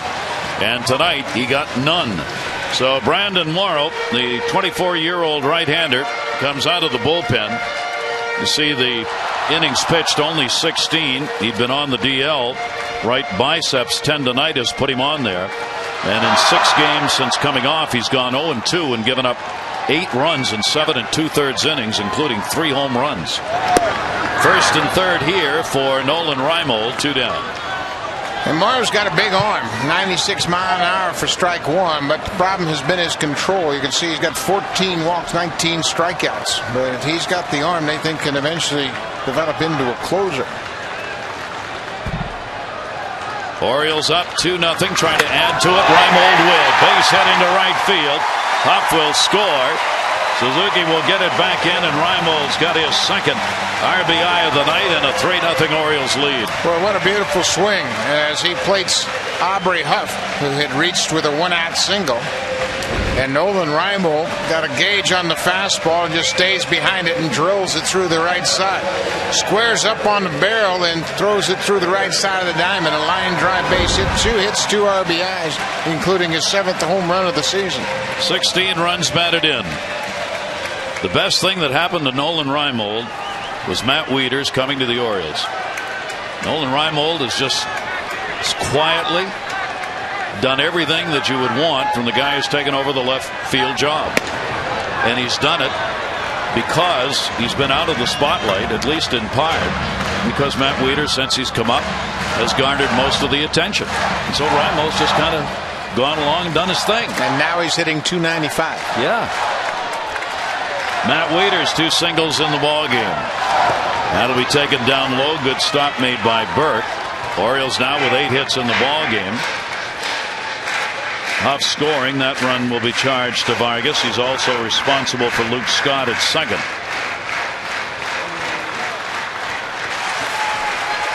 Matt Wieters with 2 outs. Vargas watching at 2-0 in the year. Maybe a loss coming in this one. Maybe. It's only 3-0. But the Orioles getting some great pitching from Bergeson and some timely hitting in this ball game that they didn't have on the road trip. Here's the 2-0 delivery to Wieters. Turned over a pitch down and away, and a 2-ball 1-strike count. Wieters wants to know, was it a strike?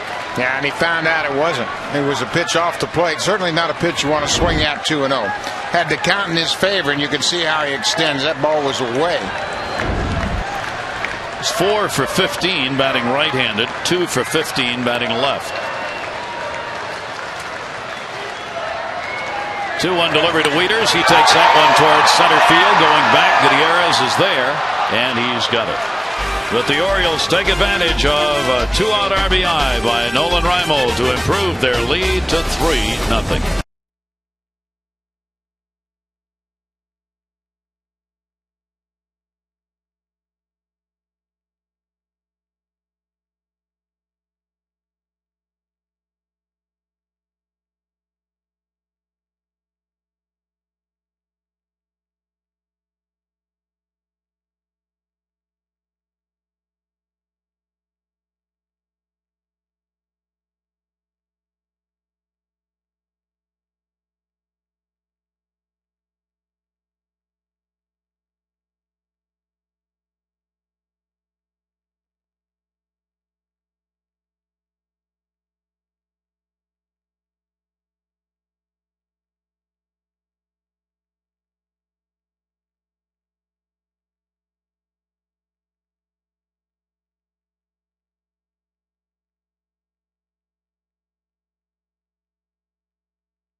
recorded by an Orioles pitcher this season. And the Orioles pitchers have recorded a total of 326, which means Care First Blue Cross Blue Shield is that much closer to reaching their $25,000 goal for this year. We thank you, Care First Blue Cross Blue Shield, for your commitment to improving the health of the kids in our community through wellness education programs. They just wished you a happy birthday. Oh, nice. Look at that. Special happy birthday. You guys are all over this. Maybe it's more than 39 and we didn't know. No, it's still, honest to God. It's special. We agreed to that. You struck a bargain, and now you're stuck with it. 3-0 lead for the O's. Ken Griffey Jr., who on this date in history hit his 600th home run.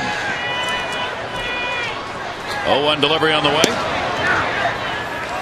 He hit his 600th, and my favorite hero, Ted Williams, hit the longest home run in Fenway Park history. 502 feet. It landed in a lady's straw hat, about 18 rows up in right center field. I asked Junior today, where does the 600th home run rank in moments in your baseball career? And he said, I rank it 5th. First home run, the father and son back-to-back home runs that were hit. This one's going to be taken by Markakis. He said, I had a home run in a playoff game. That was my 3rd. Then I caught a ball in Detroit that robbed Luis Gonzalez of a home run. Said that was 4th because Gonzalez still calls him and says, you robbed me. And then he said, 5th, my memories, the 600th home run that I hit in the state back in 06. Yeah, that happened against the Florida Marlins. And, you know, that's such a milestone, 600 home runs. And he's got 617 now. Willie Mays has got 660, and that's probably beyond his reach. But boy, oh boy, to collect 600 home runs is special. When you consider how many games Junior missed because of injury. Significant injuries when he went to Cincinnati, where he had torn hamstrings and just all kinds of real nasty injuries that took him out of service for a long time. And maybe his final year in the game, signing the 1-year deal with Seattle. Ferguson gets the out. 1 ball, 1 strike count on Lopez, who has struck out and grounded out in the ballgame. The delivery, jammed in. Wieters, careful now. No play. Under the rule, of course, now you can reach in. You can't go in anymore. It used to be you could actually go down the steps of a dugout, into the dugout, and catch the ball. You're no longer allowed to do that. You can reach in, but you can't actually go into a dugout and make a catch. 1 ball, 2 strike count.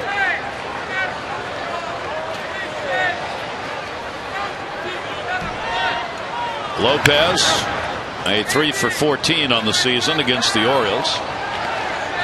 Fights that one off. All those 3 hits came in the same game. They were all 3 doubles in the game started by David Hernandez. And if you get the ball away from Lopez, you got a pretty good chance of getting him out. 1-2 delivery to him. Ground ball to second. Ryan Roberts perfectly positioned. 2 down. Has Brad Bergeson made it look easy? I mean, his last 3 starts, it's like he's pitching in a rocking chair. And we don't want to minimize the quality of the pitches by any means, because he's making quality pitches time and time again, getting all 4 of his pitches over and really messing with the timing of the hitters.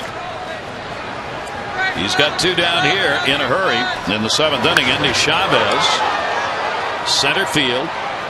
Jones has it. And another 1-2-3 inning. And the Orioles continue on top. 7th inning stretch time. It's brought to you by Jack Daniel's Tennessee Whiskey.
And Oriole fans, when it comes to tickets, you deserve Major League service. So go to StubHub, official fan-to-fan ticket marketplace of the Orioles.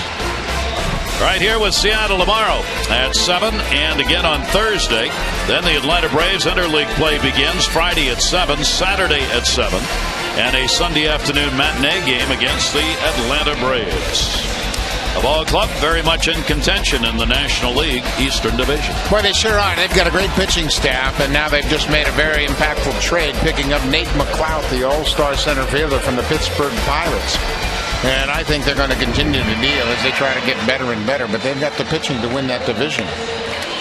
Not easy for the Orioles in interleague play. This each year it rotates as to which division in the National League you play, and it happens to be the Eastern Division this year, which is a very tough division in the National League, just as it is in the American League.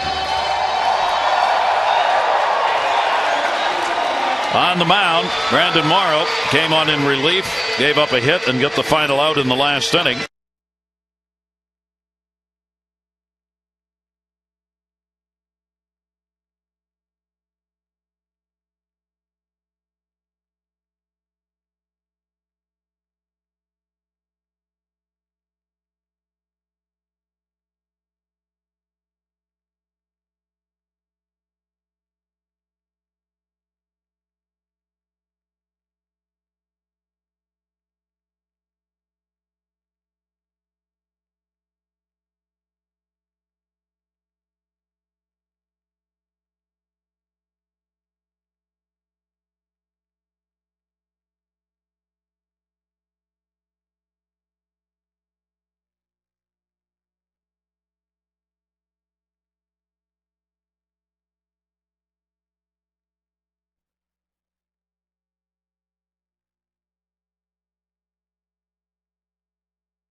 Of the seventh inning. On Saturday, the first 10,000 fans 15 and over will receive the Crab Mallet set that's being presented by Old Bay, an exclusive set combining some Birdland favorites, steamed crabs and Orioles baseball. Tickets start as low as $9. That's Saturday. So for tickets, 888-848-BIRD, go to Orioles.com.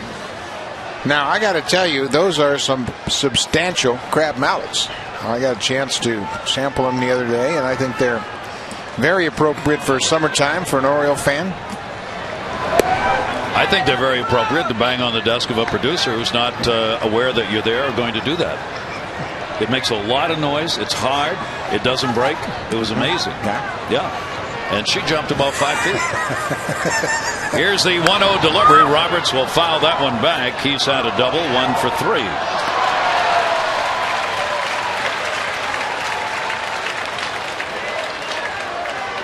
One ball, one strikeout. Bryant hitting at 280 now. And that'll be taken up high. Yeah, I think that's one thing that gets lost in all the discussion about the offensive slump is the fact that Brian Roberts still hitting 280. He had a stretch going 2 for 25, but you know he's going to have another hot streak here and be right back up to 300. Good heat, but again, location a problem for Morrow, and he'll fall behind on the count here, 3-1. Players of Bryant's caliber who have been around as long as he is are what they are, and for him it happens to be very good. He is a 284 career hitter. He hit 296 last year and 290 the year before. And in all likelihood, he will finish right around that 300 mark again. Yeah, anytime you get 5 to 6 years Major League service, chances are that's what you are. The only exception will be a guy in his walk year, an unusual spike type of season where the numbers just come out of nowhere. That's what you got to be careful of. 3-2 delivery. Roberts takes that one to left field. Chavez. And there are 2 down. Division play. Toronto's got a 4-0 lead over Texas tonight in their ball game. The Red Sox 6-0 over the Yankees as those teams begin yet another series. That's an interesting matchup. A.J. Burnett against Josh Beckett, and Josh Beckett's starting to really throw it. Last time out, he took a no-hitter into the 7th inning. And He's the Red Sox back on track. Yeah, they want to make sure that they send notice to the Yankees. Hey, don't forget about us up here. Angels beating Tampa Bay in the 7th 4-2.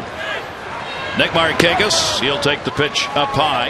Markakis 0 for 2 and a walk in the ball game. The Orioles 3 runs, 8 hits and no errors. The Mariners no runs, 4 hits and an error.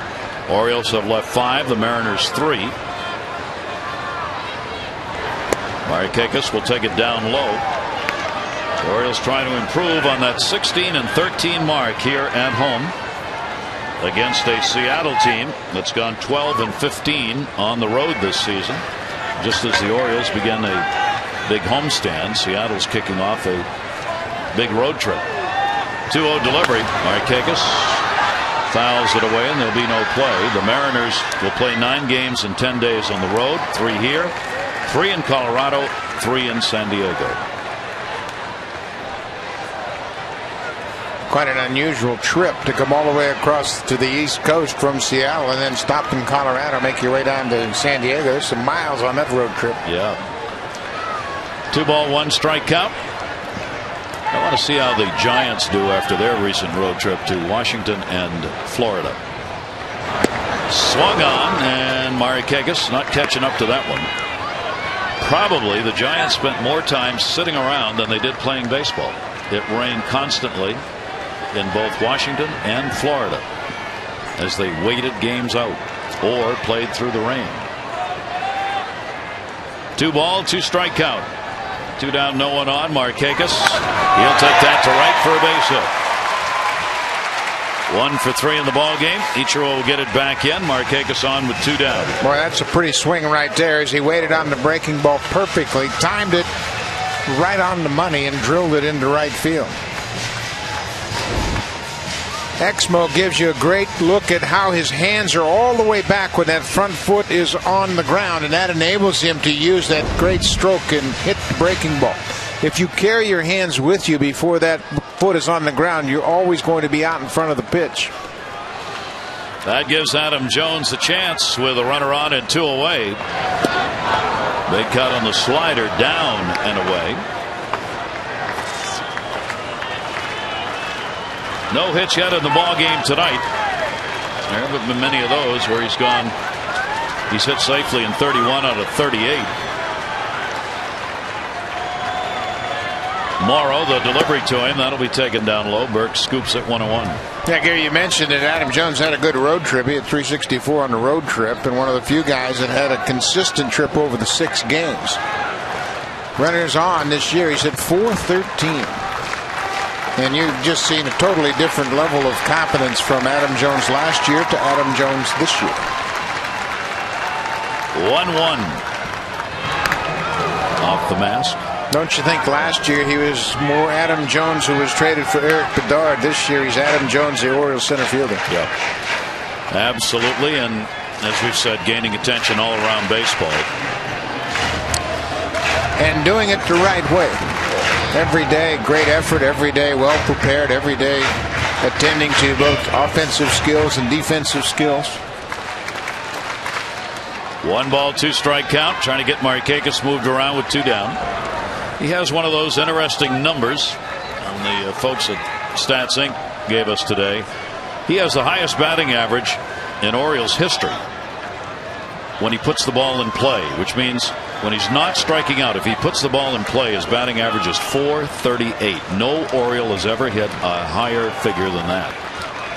1-2 delivery on the way inside. Eric Davis is second at .430. Then Melvin Moore, Kenny Singleton, Chris Hoyles, the top 5 in Orioles history for batting average when they put a ball in play. So when he hits it, it's generally where they ain't. 2 ball, 2 strike count. Markakis off first, being held by Branyan. And the 2-2, he goes after it. And a strikeout for Morrow. No runs on 1 hit, no errors, and 1 left on base. 7 complete, and the Orioles have a 3-0 lead.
Road in Ithaca, Maryland. Adam's going to be signing autographs, meeting fans from noon to 1.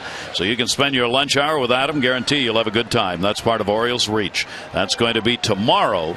And you can find out about other visitations being made at OriolesReach.com. There's Adam. And a strike taken as we go to the 8th. Ronnie Cedeno's gone 0 for 2, bottom third of the order. Ferguson gets another ground ball. Boy, has he piled those up. Andino, 1 away. Well, he has established the fact that he's going to be around the strike zone. Because of that, Seattle hitters know they've got to be ready to swing. And then he makes perfect pitches with breaking balls like that one to Cedeno. And he's gotten him out twice now on ground balls to the shortstop and popped him up once to the shortstop. No, the 23-year-old right-hander has come on right when the Orioles needed it most. And the pitch is inside for a ball. Burke has struck out twice. Jamie Burke doing the catching. And that floater's a strike on the outside corner. 7 innings in his last start against Seattle, and a career high 8 in the game before that against Detroit that he won. Fouls that one off on a foul ball. He has beaten the White Sox in his first ever start. Has piled up non-decisions. Got that win against Detroit 3 starts ago now. For his second win, he's 2-2. Another one, Andino. 2 down. And time now to text in your vote for the AT&T Player of the Game. Here are the candidates tonight. Ferguson, who's on the mound, looking for the victory, his 3rd. Reimold, who's delivered yet another home run and a couple of RBIs with 2 hits in the ballgame. And Matt Wieters, who has had a big night, a couple of hits, 2 for 3. Text in your vote, A, B, or C, 51862.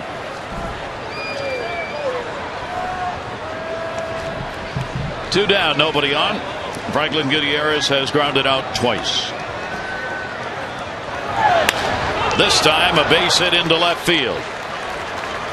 Reimold over to get it. Gutierrez is on with his first hit, a 1 for 3. It comes with 2 down in the 8th.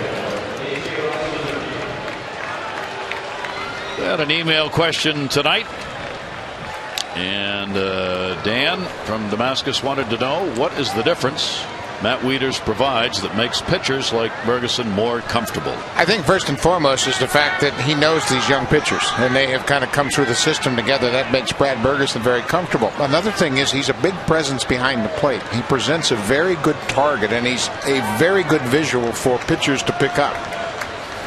Ichiro slams at the center. Adam Jones is over, and he's got it, and that's the inning. No runs on 1 hit, no errors, and 1 left on base. Brad Ferguson rolling along with a 3.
tremendous record against here at Camden Yards. Since '92, when Camden Yards opened, the Orioles are 55-31 against Seattle. Only against the Royals do they have a better win percentage, but they've beaten no team more here in this ballpark than Seattle, and they hope to do it again. Aubrey Huff standing in, Mora and Scott to follow. We go to the bottom half of the 8th inning. Brandon Morrow on in relief of Jason Vargas, the starter. 3 runs, 7 hits, 5 2/3. Morrow gets it in, taking a left center field. Gutierrez will give way to Chavez, who puts it away. Huff retired. Aubrey 1 for 4 in the ball game with a single and a run scored. Melvin Mora, he is 0 for 3. A home run initially called, reversed on review in the first inning. Fan interference. And the pitch is taken down low for a ball. So the one thing Melvin knows he has done, he's guaranteed himself hour upon hour of television time showing that fly ball. Right back to the mound. Morrow fires it over. Draws Branyan off the bag. And there are 2 away. Let's take a look at the update on the voting for the AT&T Player of the Game. So far, Bergeson the starter on top of Reimold and Weeder. Still time to text in your vote, 51862. Final results coming up on O's Extra post-game show. Oh, what a job by Brad Bergeson. It appears as though he may be done. He doesn't have his jacket on. George Sherrill is throwing down in the bullpen, and it's a 3-0 game here in the 8th inning with 2 outs. 2 down, Luke Scott. You foul that one away. And a 1-strike count. Scott has singled, 1 for 3. Mariners have been shut out 5 times this year. The Orioles have a couple of shutouts to their credit.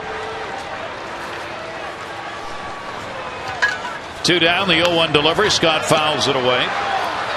Luke with that single in the 6th inning his last time up. The Orioles have the RBIs by Jones. Fielder's choice made it 1-0. Nolan Reimold solo shot, 7th home run. Came in the 5th inning, made it 2-0. RBI single. Reimold 6th inning, 3-0. There's only been 1 base runner in this game to second base for Seattle. That came in the 2nd inning on a double by Chavez. The hits are all singles except for that double, and they haven't been able to move anybody around. And that was the job done by Brad Bergeson. Here's the 1-2 delivery. Back to the mound. Morrow makes the underhanded flip, and Scott is retired. So the Orioles are 3 outs away from putting a W up and getting out of the losing streak. We go to the 9th, 3-0.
to you by Southwest Airlines. Book your next trip at southwest.com. And by Honda. You can depend on your Honda dealer for great leases and low financing. So Brad Bergeson will watch on the railing as he's got a chance to pick up his third win after a great start. How about that for a line? Another great line. No walks, 6 strikeouts over 8 innings, allowed just 5 hits, thrown 97 pitches. Third straight game in which he has gone at least 7 innings. He went 8 plus 2 batters against the Tigers 2 starts ago. Last time out, he had a 7-inning outing against this same Seattle Mariner team, and he backs it up with an 8-inning performance tonight. What a job by Brad Bergeson pounding the strike zone. Now he turns things over to George Sherrill, looking for his 12th save of the season. So Sherrill comes on. There are the numbers that he has put up. He has been successful in each of his last 7 save opportunities. Sherrill has one of those saves against the Mariners this season as he worked 1 inning in the series in Seattle. 6 lifetime saves against the Mariners. Russell Branyan, and he will take the pitch for a strike. So it's the middle of the order. Branyan, Beltre, and Griffey due up here in the 9th inning for Seattle. Branyan on a breaking ball inside, 1 for 3, a single, and has struck out twice. You know, if they were in a different spot in the lineup, maybe Bergeson gets a chance to complete this game. But at this part of the order, you go with George Sherrill, who has been on fire lately. He's allowed just 1 earned run in his last 15 games. So Dave Tremblay says, you know what? Brad's done his job. Let's turn it over to George, who has been red hot in this part of the lineup. So what a job by Brad Bergeson. 2 ball, 1 strike count on Branyan, hitting at .322. And Branyan will take the pitch up high, and the count will go to 3-1. Obviously, the Mariners here trying to get that potential tying run to the plate.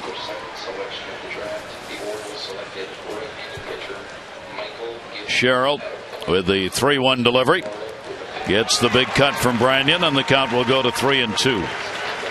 Worked in Oakland on the 6th 3 days ago, an inning, giving up a hit and a walk in the ball game. 3 ball, 2 strike count on Branyan.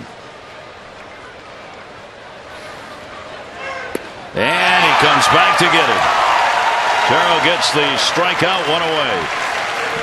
Adrian Beltre will be the hitter here with 1 out. We'll take a look at his at-bats tonight with Exmo and watch the contact there. Out in front just a little bit, pulls it down the line, and that was a fielder's choice. A fine play by Melvin Moore. This time he hits it off the end of the bat. Little tapper in front of the mound. That would be a 1-3 put out. And then he gets jammed again down around the label. That turned into a 6-4-3 double play. And Beltre will fall behind on the count early on the strike.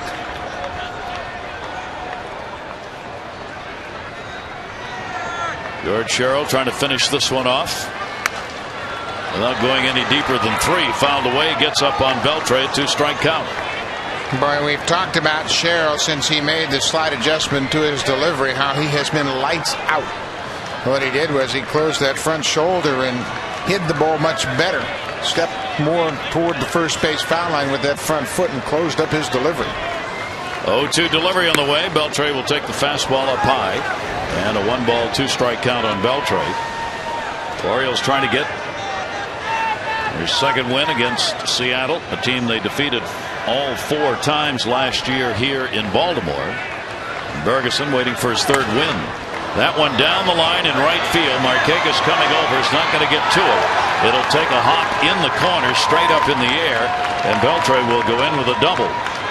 So his first hit of the ball game is a 2-bagger here in the 9th inning with 1 away. Just kind of poked that down the right field line. George Sherrill left it all a little bit, but Beltre just staying on it, drives it to the opposite field. First time he's really put good wood to the ball tonight. Take a look at this pitch out over the plate, and you can see he caught it on the barrel and has good balance as he drives it down the right field line. That will bring up Ken Griffey Jr. He has struck out, grounded out, and flied out in the ball game. And he will punch that one back. He has no numbers against George Sherrill. With Beltre on at second base and one away. As George Sherrill likes to do, make it interesting. A lot of George's saves have come with people on base. That ball hit hard. Good play, Huff. Sherrill will get there in time. Griffey is retired. 2 down over the third. Beltre. Guard the line. That's what Huff does here, and he takes the double away from Ken Griffey Jr. Aubrey Huff had one get past him earlier, and Indy Chavez shot down the line. This time he is hugging the line and makes a good play. Long toss to Sherrill, who beats Griffey to the bag. Well, Aubrey Huff has played well at first. I don't care. All the detractors can talk all they want to, but he has not made you think this is his first full season at first base by any means. Little discussion here. Wieters and Sherrill to make sure. Lopez 0 for 2 off George Sherrill. 0 for 3 in this game with a strikeout and 2 ground ball outs.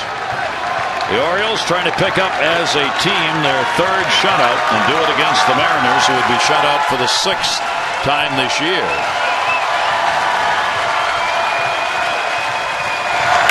Lopez going to take care of that with a base hit and make it real interesting. The single and an RBI brings Beltre in. It is now a 3-1 ball game, and the potential tying run is going to be coming to the plate in the person of the player who's in the doghouse with the manager. Leneski Betancourt is going to be the not going to be. Vladimir He's still in the doghouse. Yeah, he's still in the doghouse, but Ballantine, the outfielder, will hit here for Wakamatsu, representing the tying run in the ninth. Ballantine comes on with a runner on at first base. Lopez gets the RBI.